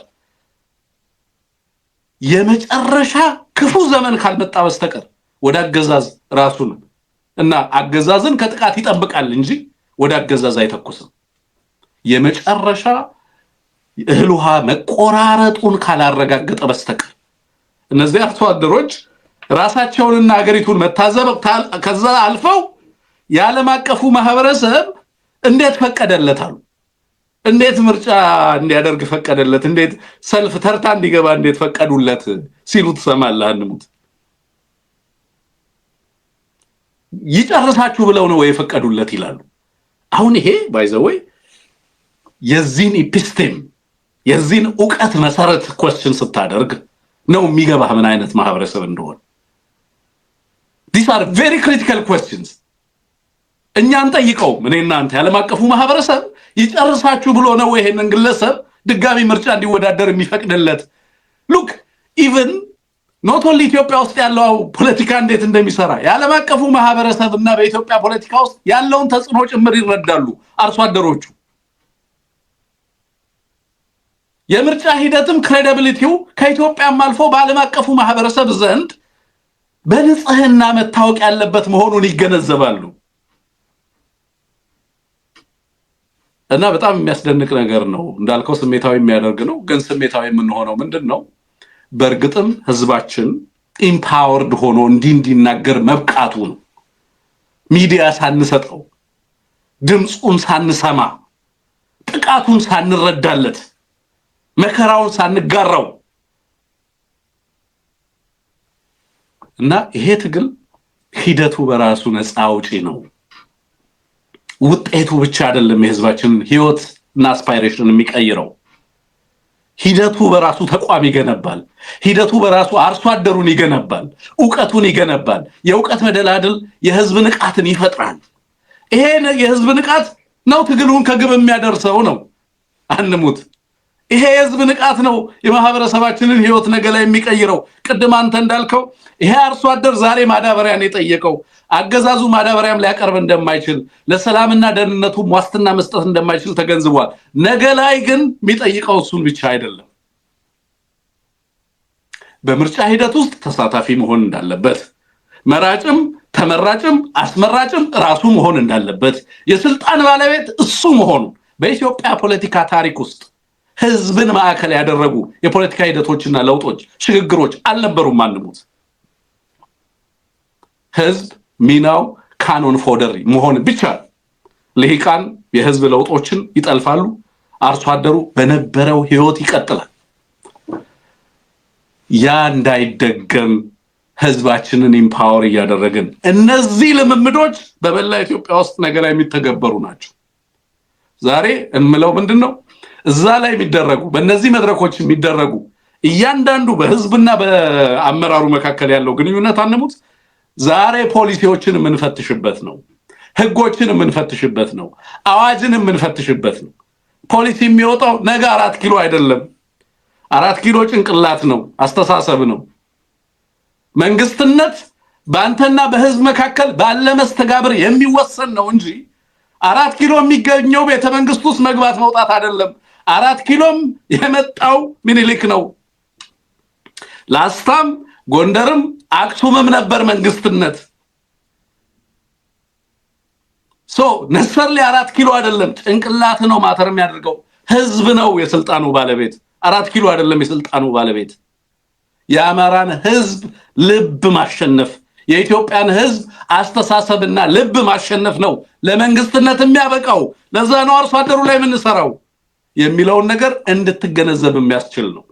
በአርሶ አደሩ ላይ የምታየው ነፃነት ነው ለኔ አንሙት። በእርግጥም የኢትዮጵያ ነፃነት ተስፋ እንዲታየኝ የሚያደርገኝ እሱ ነው። ምን እየመጣ እንዳለ ዛሬ የሚሆነውን እያየን እንናገራለን የሚለው ነገር በግልጽ አስወስም እንዳለው ነው። ተሐድሶ ወስደናል በህዝብና በእኛ መካከል ቃል ኪዳን አድሰናል እንዳለው በህዝብ በአርሶ አደሩና በታጋዩ መካከል የጋራ ቃል ኪዳን ላይ የተገባ የጋራ ስምምነት ላይ የተደረሰ እንዳለ ማሳያዎች ናቸው ለማለት ነው። የምትጨምረው ነገር ካለ 1-2 ደቂቃ ሰጥና ሌሎች ጉዳዮቻችንን አድሬስ እናደርጋለን። መጨምረው እንግዲህ ብዙ ነገር ነሱ ተናግረውታል። እንደው በደስታ ማብራራት ካልሆነ አንድ እንደው ነገር ለመጨመር ግን አፋብን ሲናገር ታስታውሳለህ። ትግሉ ስደተኛውን ፖለቲካችንን መልሶ በህዝቡና በመሬቱ ላይ መትከል ነው። that was a word ይሄ ነው በተግባር የታለ ያካልከኝ ይሄው ስንሰማ ቆየ ነው። ስደተኛውን የአማራ ፖለቲካ ከስደት መልሶ በህዝቡና በመሬቱ ላይ መትከል ማለት እነዚህ አርሶ አደሮች ጥቅማቸውንና ፍላጎታቸውን ከመንግስት ጋር ያላቸውን መስተጋብር ያደረጉት ያለውን ትግል የሆሪዞንታልና ቨርቲካል መስተጋብሮችን በምን መንገድ ይመለከቱታል የሚለው ፖለቲካዊ አስተሳሰብና ግንዛቤ እንደዚህ ወለል ላይ መሬት ይዞ በህዝቡና በመሬቱ ላይ ተተክሎ ስትመለከተው የአማራን ህዝብ ፖለቲካ የተሸከማት ህዝቡና መሬቱ ነው ስንል መሬቱ ስንል አማራው ባለበት ሁሉ ማለት ነው። ህዝቡ ስንል አማራው ባለበት ሁሉ ማለት ነው። ስለዚህ በስደት በተልኮ ባደራ የሚሰራ ፖለቲካ ባደራ በተልኮ በስደት በስንኩል ውክልና የሚፈጸም አማራዊ ፖለቲካዊ ዓላማና ግብ የለም፣ አይኖርም ከዚህ በኋላ። ህዝቡና መሬቱ ላይ ተተክሏል። ዛሬ ልጆቹን መዳፉ ላይ ይዞ የሚያታግለው አርሶ አደር ሁሌ እንደምልህ ማንቆርቆሪያ ጠላ ይዛ የምትሮጥ የአርሶ አደር ሚስት ወራንታ እንጀራ ይዞ ማርሳወጥ ይዛ እነዚህን ወንዱ ልጆቻቸውን ለማጉረስ የሚታገሉና የሚያታግሉ ልባቸው ተራራ የሆኑ ጽኑ ወንድሞቻችን ወገኖቻችን የአማራን ህዝብ ጣፈንታ የሚወስኑት እነሱ ናቸው። የአማራ ህዝብ ጣፈንታ በተልኮ ባደራ የሆኑ አካላት ጋር የሚወሰን አይደለም። አሸናፊዎች የሚወስኑለት አይሆንም። በኢትዮጵያ ፖለቲካል ኢኮኖሚ ውስጥ አሸናፊ ነን ብለው የመጡ ሰዎች በመሰላቸው ልክ ቀፍድደው ቀርፍፈው አስተካክለው የሚወስኑለት የመሆኑ ነገር አብቅቷል። ለዛ ነው ይሄ አርሶ አደር የከተማው ወጣት የተማረው ወጣት ዛሬ ፋኖን እየመራ ያለው ተማረ ወጣት እና ዲያስፖራው ተናቦ አንድ አይነት ቋንቋ ያወራ ያለበት ብሔራዊ አብዮት የተካሄደ ያለው ለዚህ ነው። ትናንት በየዩኒቨርሲቲ የምናውቃቸው ሐኪሞች፣ መሐንዲሶች፣ ሎየሮች የሁለተኛ የሶስተኛ ዲግሪ ሆልደርስ ብረት ይዘው ለህዝባቸው ጋራና ሸንተረሩን በአራቱም አቅጣጫ የምትመለከታቸው ሀብት ንብረት ለምን ይብለው ሄደው እዛ በዚህ ልክ በዚህ ትግል ላይ የቀጠሉት ኤንድ አርሶ አደሩንም ዲያስፖራውንም እያስተሳሰሩ ያሉት አማራዊ ዓላማና ግቦች በህዝቡ ላይ ከስደት ተመልሶ ከባላደራና ከተልኮ ወጥቶ በህዝቡና በመሬቱ መካከል መተከል ስላለበት ነው የሚለውን ለመጨመር ፈልጌ ነው። አመሰግናለሁ ወንድም።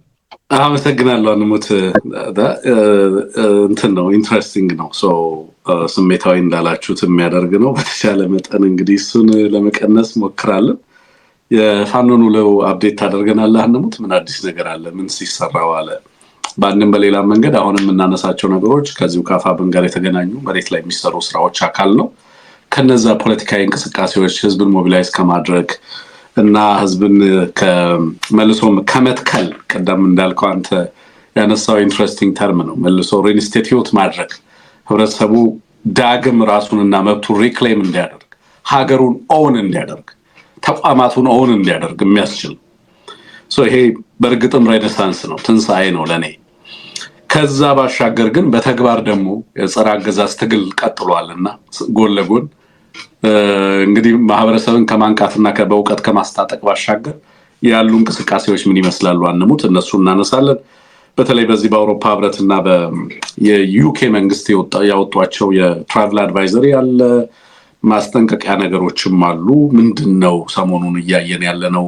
በተለይ በኤርትራና በኢትዮጵያ መካከል የአየር ድንበር ከለላዎችን በጣም በትኩረት መከታተልና እንትን ማድረጎችም አሉ።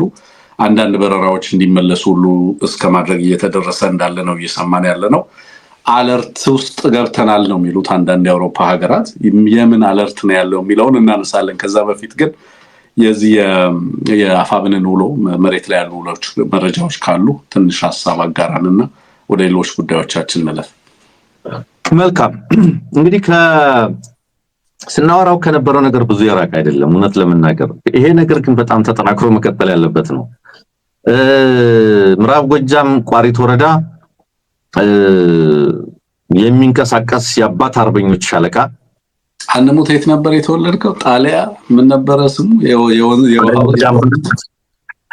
ቋሪት ወረዳ ነው የተወለድኩት። ክርስቲያን ታደለ ምዛን የተወለድኩት። በነገር ላይ ይሄ ትላንትና አንድ አድማጫችን መልእክት ልከው ስለነበረ ነው አንሙትና ተገናኝተናል፣ አውርተናል። እንግዲህ አውርታችሁ አመሰግናለሁ። መልካም አመሰግናለሁ።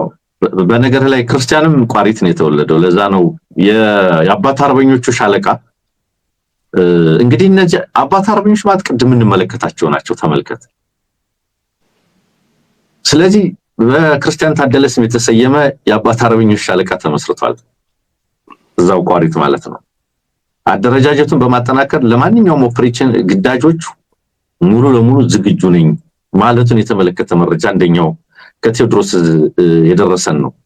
በተለይ ሻለቃ አመራሮች በሰው ኃይልና በስነልቦና ራሳቸውን እንዲያጠናክሩ ሰፊ ስራዎች ሲከናወኑ መቆየታቸውን፣ በዚህም ለምሳሌ ወታደራዊ አደረጃጀታቸው ሻለቃው በቲም በጋንታ ደረጃ ስልታዊ በሆነ መንገድ ተዋቅሮ ለግዳጅ ዝግጁ እንዲሆን፣ የአመራር ማሟላት ክፍተቶችን በመሙላት ግልጽ የሆነ የሰንሰለት እንዲኖራቸው፣ የቅንጅታዊ አሰራርን በተመለከተ ሻለቃዋ ከቀጠናው የአፋብን ቴዎድሮስ 102ኛ ኮር 30 ምናምንኛ ክፍለ 33ኛ ክፍለ ጦር ሻለቆች ጋር በቅርበት እንዲተሳሰሩ የአባት አርበኞች ሻለቃ አደረጃጀት ነው እያወራን ያለነው።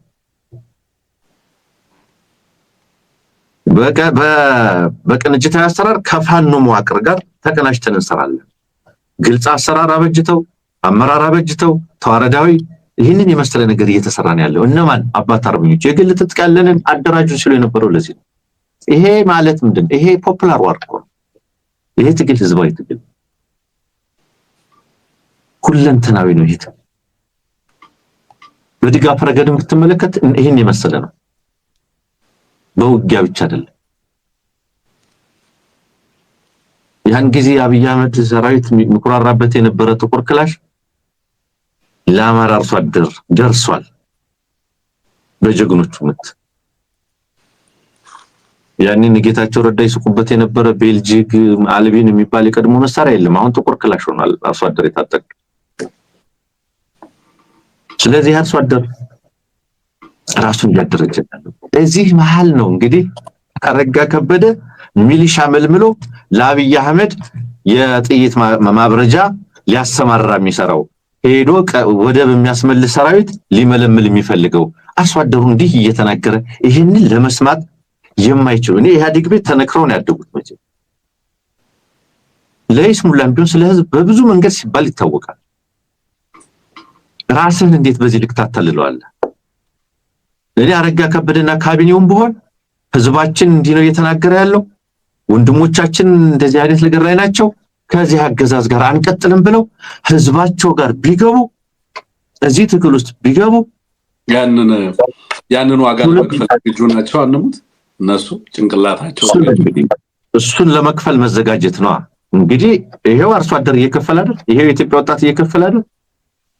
ይሄው ስንቱ የአማራ ወጣት ስንቱ የአማራ ምሁር ገብቶ የለም? ስንቱ ሐኪም ሄዶ የለም? ስንቱ ሀብት ንብረቱን ትቶ ገብቶ የለም? ገንዘብ የማያሳሳው ዝና የማያሳሳው ሀብት ንብረት ዕውቀት የማያሳሳው የተደራጀ ኑሮና ምናምን የማያሳሳው ስንቱ ገባኩ። ይሄ አርሶ አደር ከመናገር አልፎ ተደራጅቶ በዚህ ደረጃ ይኸውልህ እኔ አንድ ታሪካዊ የሚመስለኝ ንግግር አቶ ገዱ ንግግር አለ ፓርላማ ላይ ብልጽግናና የአማራ ህዝብ ላይጠገን ተበጥሷል፣ ግንኙነታቸው ተበጥሷል ያለው ንግግር እኔ እነዚህ ድምጾች ሲሰማ እንዴት አድርጎ ከዚህ በኋላ እኔ እንደውም አቶ ገዱ አንሙት እዚህ ፕሮግራም ላይ ቀርቦ ለምን ያንን ነገር እንዳለ ቢነግረን ደስ ይለኛል። ማለት ተራ ንግግር አይደለም ንግግሩ። በነገራችን ላይ ማለት ገዱ ልትወደው ላትወደው ትችላለህ። አቶ ገዱን በተለያየ መንገድ የተለያየ አይነት ቅሬታዎች ሊኖሩ ይችላሉ። ግን ያ ንግግር የአገዛዝ ማስተዋል ቢችል ቢሆን ኖሮ ዳወዝ በጣም ከባድ ንግግር በዛ ፓርላማ ላይ ከተደረጉ ከባድ ንግግሮች ምናልባት በቅርብ ጊዜ የኢትዮጵያ ፓርላማ ታሪክ ከተነሱ ጠንካራ ንግግሮች ውስጥ አንዱ ነው። አይኖ እነ ክርስቲያንና ዶክተር ደሳለኝ ጫኔ በጣም ፓወርፉል የሆነ ስቴትመንቶችን አድርገው ያውቃሉ።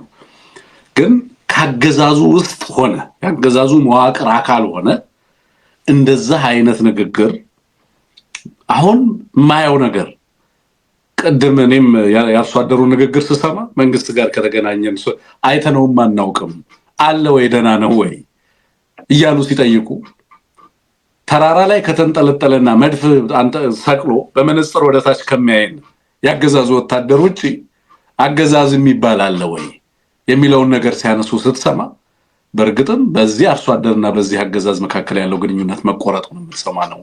እና እንደው መጥቶ ቀርቦ ይሄን ንግግር ሁላ ብዙ ጥያቄዎች ስላሉን መጥቶ አንድ ቀን እነዚህ ጉዳዮች ላይ ሐሳብ ቢሰጠን ደስ ይለኛል። አንሙት መልካም ይሄ ነው። ሌላው እንግዲህ አይ ቲንክ ዋግምራ አካባቢ ጥሩ እንቅስቃሴ ሊመጣ መሰለኝ እንግዲህ በተለያዩ ዞኖች እና ከደሃና ወረዳ ዚላ ከተማ መሽጎ ከነበረ ያገዛዙ ኃይል አንድ ስናይፐር ተኳሽ 10 አለቃ የራሱን ስናይፐርና የጓደኛውን ክላሽ ይዞ ፋኖን መቀላቀሉን የተመለከተ መረጃ ደርሶናል። በጣም በርካታ ተተኳሽ ይዞ የመጣው ለሁለቱም መሳሪያዎች እረፍት አገኘሁ ነው ያለው። እንግዲህ ብዙ መከላከያ ሰራዊት አባል የታመቀ ስሜት ለማያምኑበት ለዚህ አገዛዝ የግፍ ጥርነፋ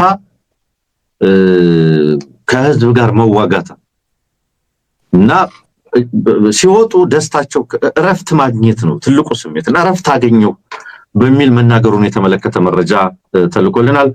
ሌላ ምኒልክ 101ኛ ኮር እና 104ኛ ኮር በቅንጅት ያገዛዙን ኃይል ገጥሞ መምታታቸውን የተመለከተ መረጃ ደርሶናል። 12 የሚሆን የሚሊሻ ስብስብ መደምሰሱን የሚያሳይ መረጃ ነው። ስለዚህ እነዚህን የመሰሉ በተለይ አንዳንድ ጊዜ እንደዚህ ሲመታ ወደ ማህበረሰብ በመግባት የሚፈጸማቸው ጥቃቶች አሉና እንደዚህ የህብረተሰብ መኖሪያ ቤቶች በመግባት ዝርፊያ እየፈጸመ ነው የሚል መረጃም በዛው ልክ ተልኮልናል። ሸዋ ጠቅላይ ግዛት አሳምነው እዝ የብልጽግና አመራሮች ላይ እርምጃ መውሰዱን የተመለከተ መረጃ አጋርቶናል። በተለይ ያገዛዙ መንገድ መሪና የህዝብን ስቃይ ለማራዘም ተልዕኮ ፈጻሚ ኃይል ላይ የተጠና ኦፕሬሽን ፈጽም ያለው ነው የሚለው በመኮይ 05 ቀበሌ በተፈጸመ በዚህ ጥቃት ፋኖን በማስወጋትና አስገዳጅ በሆነ መንገድ ህዝቡን የሚያሰቃዩ የወረዳውን የብልጽግና አመራሮች ጭና ስትጓዝ የነበረች መኪና ላይ እርምጃ ወስደናል ነው የሚለው። በዚህም 8 የብልጽግና አመራር ላይ አመራር መመታቱን ነው የተላከልን መረጃ የሚያመለክተው።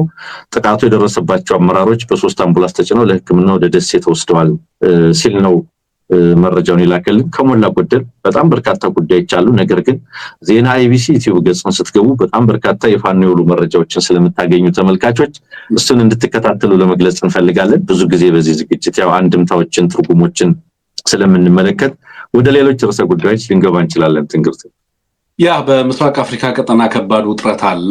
ማዕቀቦች እና የማዕቀብ ማስፈራሪያዎች አሉ። በህወሓት አመራሮች ላይ ማዕቀብ እንጥላለን የሚል ነገር ተመልክቻለሁ። በተለይ በአንዳንድ ዜና አውታሮች ሲዘገብ ተመልክተናል።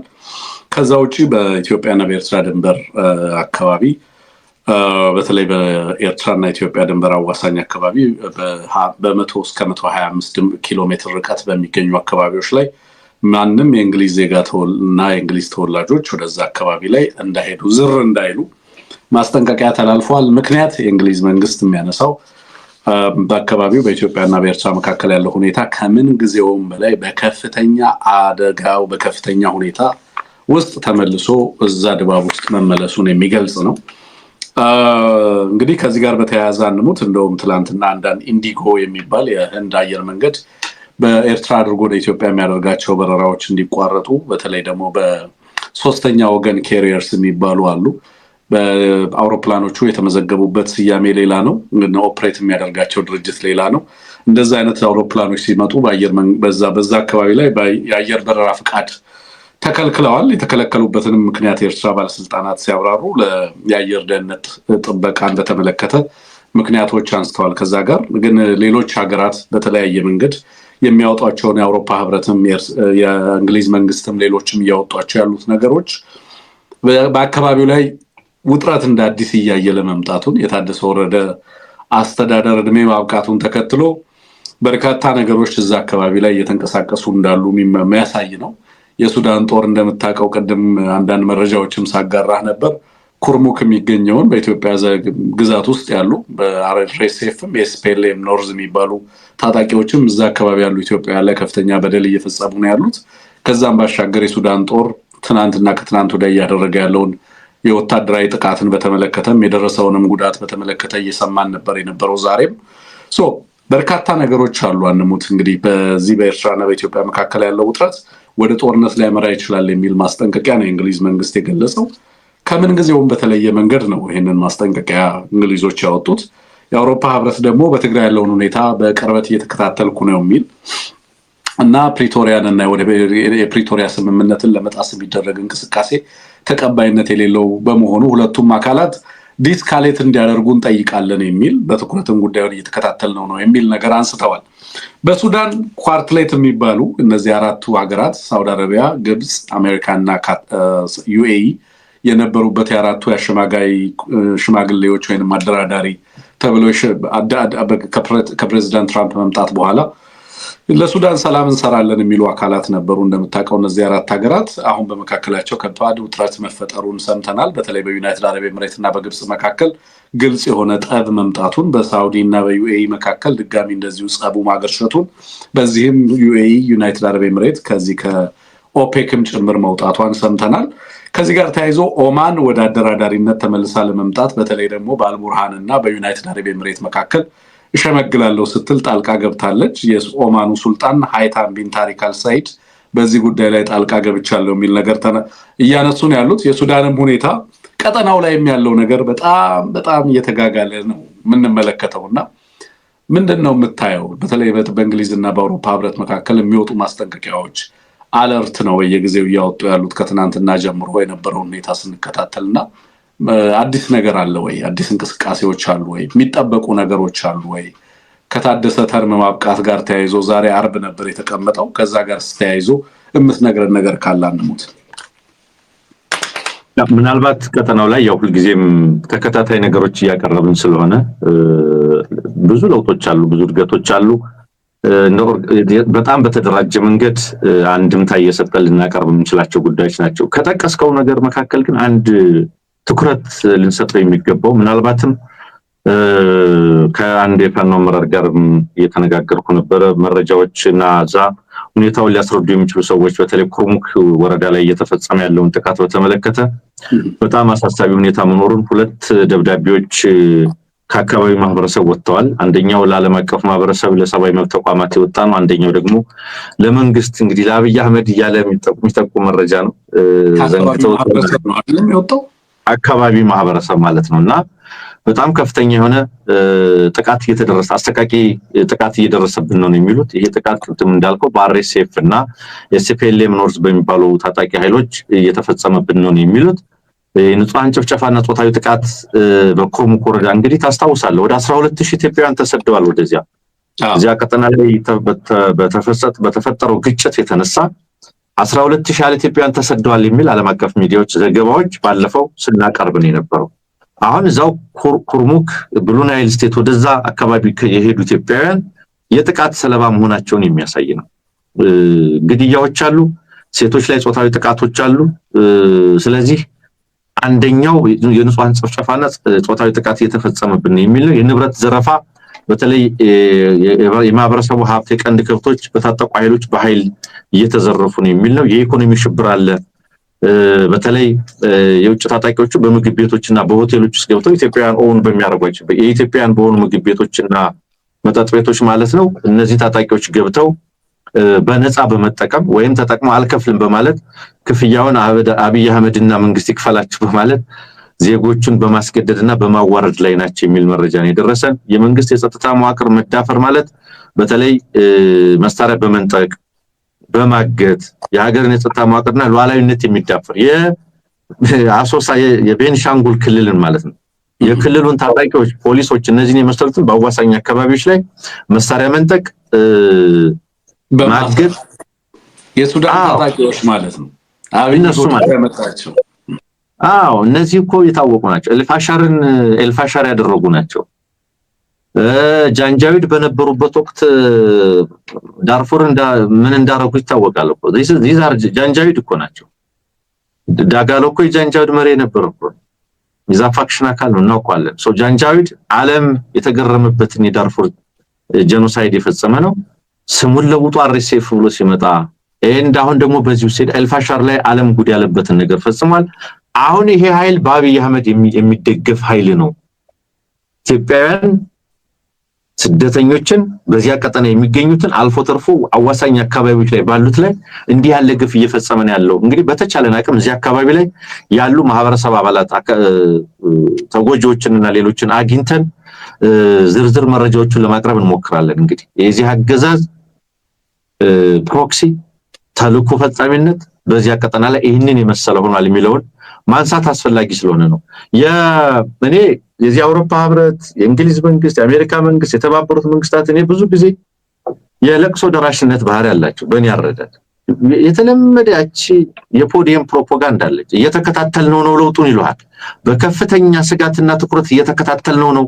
አሁን እየሆነ ያለው ነገር በጣም አስጉተናል። we are concerned። ይሄ የፖዲየም ዲፕሎማሲ የሚቆም አይመስልም። የለቅሶ ደራሽነት ትግራይ ሳይለንት ጄኖሳይድ እየተፈጸመብን ነው።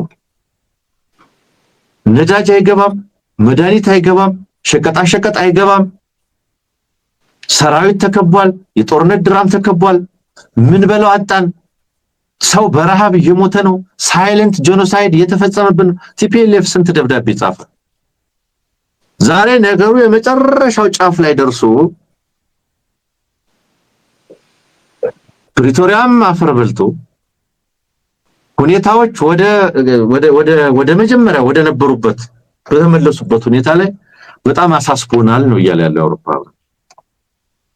ሁለት ፓራግራፍ ነች የመግለጫው እንኳን ማስጠላት እውነት ለመናገር 2 ፓራግራፍ አሳስቦናል።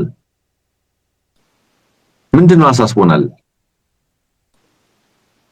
ኮንሰርንድ ስትሆን አማራ ህዝብ ላይ የምትፈጽመው ነገር አቁም ብለህ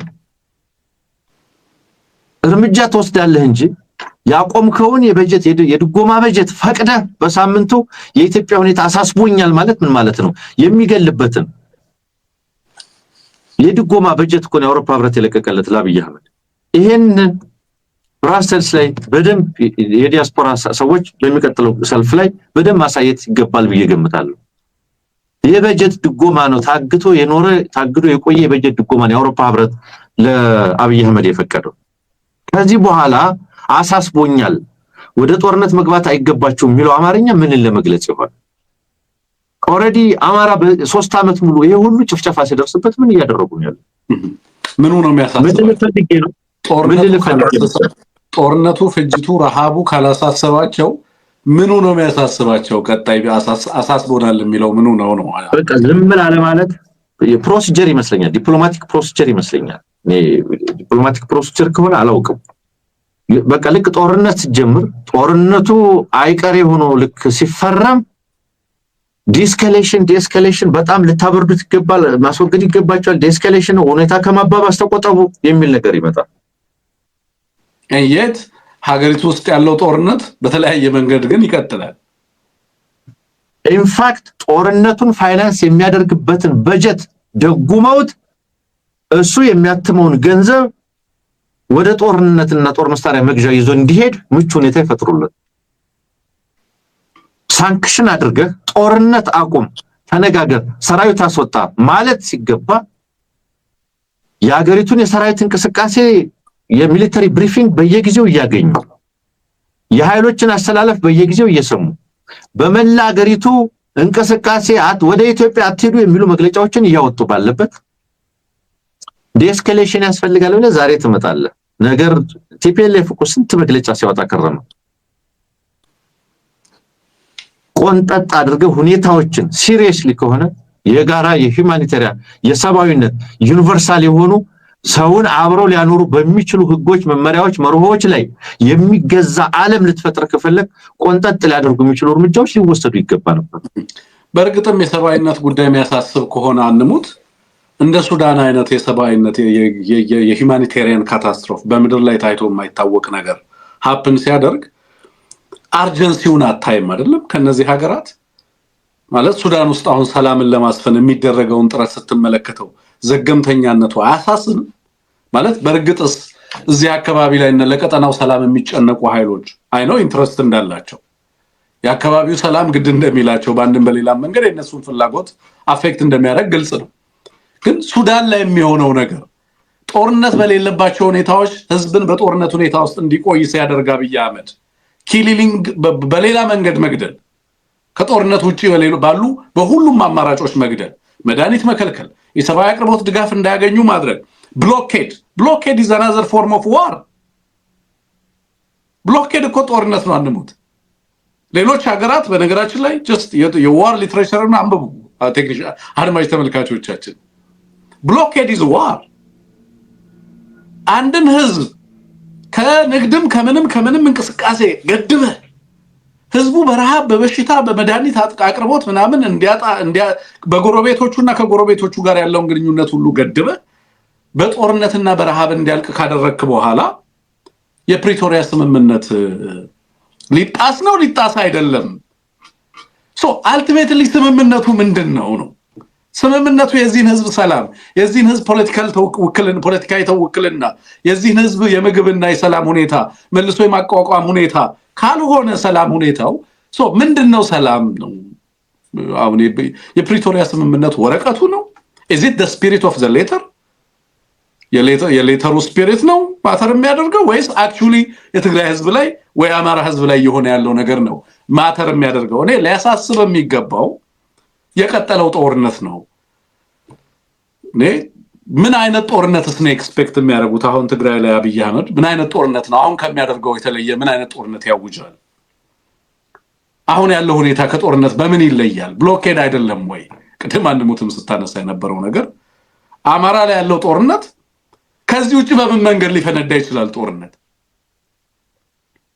so it's just war ላለፉት 3 ዓመታት የሚካሄደው ጦርነት it's a brutal war በሁለተኛው ዓለም ጦርነት ካየናቸው በጣም ጠንካራ ከሚባሉ ጦርነቶች ከዛ በኋላ ከተደረጉ ጦርነቶች እጅግ የከፋ ጦርነት ነው በኢትዮጵያ በሱዳን እየተደረገ ያለው።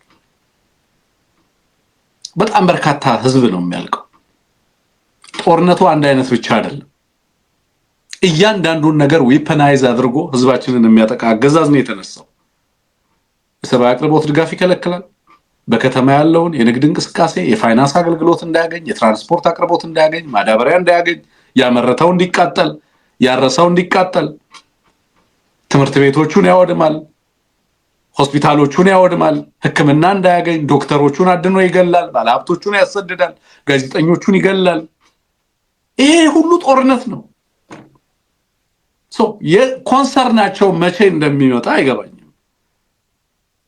አንደኛው ሌላው ለየት ያለው ነገር እንግዲህ ትግራይን በተመለከተ ተመሳሳይ ነው። በተደጋጋሚ ሁለት የተለየ ነገር እንግዲህ ያገኘነው ከኤርትራ ጋር በተገናኘ በአገዛዙና በኤርትራ በኩል ውጥረት ማየሉን የሚያነሳ የእንግሊዝ መንግስት በኤርትራ በኩል ያለውን በተመለከተ ነው ያወጣው።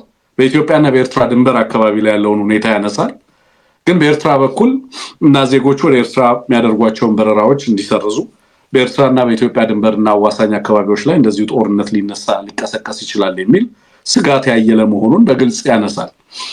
እንግዲህ እነዚህን ተከትሎ በኢትዮጵያ መንግስት በኩል ወይንም በአገዛዙ በኩል ምን እየተደረገ ነው የሚለውን ነገር በተደጋጋሚ ስናነሳ የነበረው ነው። በኤርትራ በኩል ምን እየተደረገ ነው የሚለውን ነገርም ለማጣራት ሙከራ አድርጌያለሁ አንሙት። በእነሱ በኩልም እንደዚሁ መጠነ ሰፊ ዝግጅት እየተደረገ እንዳለን የተመለከትኩት። ግን ደግሞ በኢትዮጵያ መንግስት በኩል በትርክት ደረጃ ጦርነቱ አስቀድሞም ሲደረግ ነበር የነበረው። አንድም ቀን ጦርነት ሳይደረግ ውሎ አያውቅም። ኤርትራን በተመለከተ ጎረቤት ሀገራትን በተመለከተ ሁሉ ጊዜ ጦርነት ሲታወጅ ነበር የከረም ነው ማለት ይችላልው። ኢትዮጵያ ውስጥ ካለው ጦርነት ጋር ጎረቤት ሀገራትንም እንደዚሁ የኢትዮጵያ ኢንተርናልና ዶሜስቲክ ጦርነት አካል ለማድረግ ጎረቤት ሀገራትንም የሩቆቹንም የቅርቦቹንም ሀገራት የዛ ጦርነት አካል ለማድረግ ከባድ ርብርብ ሲደረግ ነበር የነበረው። እንግዲህ በቅርብ ጊዜ እነዚህ ዋርኒንጎች ለኔ አጠቃላይ ትግራይ ያለው ሁኔታ በቀጠናው በኤርትራ በሱዳን እና በሌሎችም አካባቢዎች ያሉትን ሁኔታዎች ስትመለከቱ እንግዲህ ቀጠናው ላይ አሁንም የነበሩት አለመረጋጋቶች ለተወሰነ ጊዜ አሁን የሚቀጥሉበት ሁኔታ የጦርነት ሁኔታም ሊመጣ የሚችልበት እድል እየሰፋ የመምጣቱ ሁኔታ እየተመለከትን እንዳለን ለማንሳት ነው። በተጨባጭ ይሄ እየሆነ ነው የሚለውን ለማንሳት ግን አዳጋች መሆኑን አሁን ባለ መረጃ ላይ ተመስርቶ ለማንሳት አስቸጋሪ መሆኑን ለመጥቀስ ነው። ይሄ ነው አንሙት ዛሬ ያለን። እንደው በመጨረሻም እንድናነሳ የምፈልገው የያዕቆብን በተመለከተ ነው። የወንድማችን እንግዲህ ያዕቆብ በዚህ በኬንያ የሚኖር ልጅ ነው። በኦርቢት የተባለ ሚዲያ ላይ ታስታውሰው ከሆነ አንሙት አላውቅም። ኦርቢት የሚባል ሚዲያ ላይ የነበረው በደቡብ ኢትዮጵያ አካባቢ አጠቃላይ በኮንሶና አካባቢው ላይ ደግሞ ያለውን እንደዚሁ በተለይ አጠቃላይ በኢትዮጵያ ጉዳዮች ላይ በጣም ከፍተኛ ተሳትፎ ያደርግ የነበረ ልጅ ነው። አንሙት እንደውም በደንብ አብረው እንደሰራ ሁላ ስታነሳልኝ ነበር የነበረው። የመጀመሪያው የምርመራ ውጤቶቹ ይፋ ተደርገዋል። በነገራችን ላይ ጋዜጠኛው ሞቶ ተገኝቷል። ናይሮቢ በቤት ውስጥ ነው ሞቶ የተገኘው። በኋላ ላይ እንግዲህ ማጣራት ሲደረግ የአካል ጉዳት እንዳስተናገደ ሰውነቱም መመረዙን የሚያሳይ እንደዚሁ መረጃ ወጥቷል። ይሄንን ተከትሎ ሂውማን ራይትስ ዎች ጉዳዩን ለማጣራት ጣልቃ መግባቱን ሰምተናል። አንሙት እንግዲህ እየተጣራ እንዳለ ሰምተናል። በተደጋጋሚ እንግዲህ ያዕቆብ ሲናገር የነበረው በባለን መረጃ መሰረት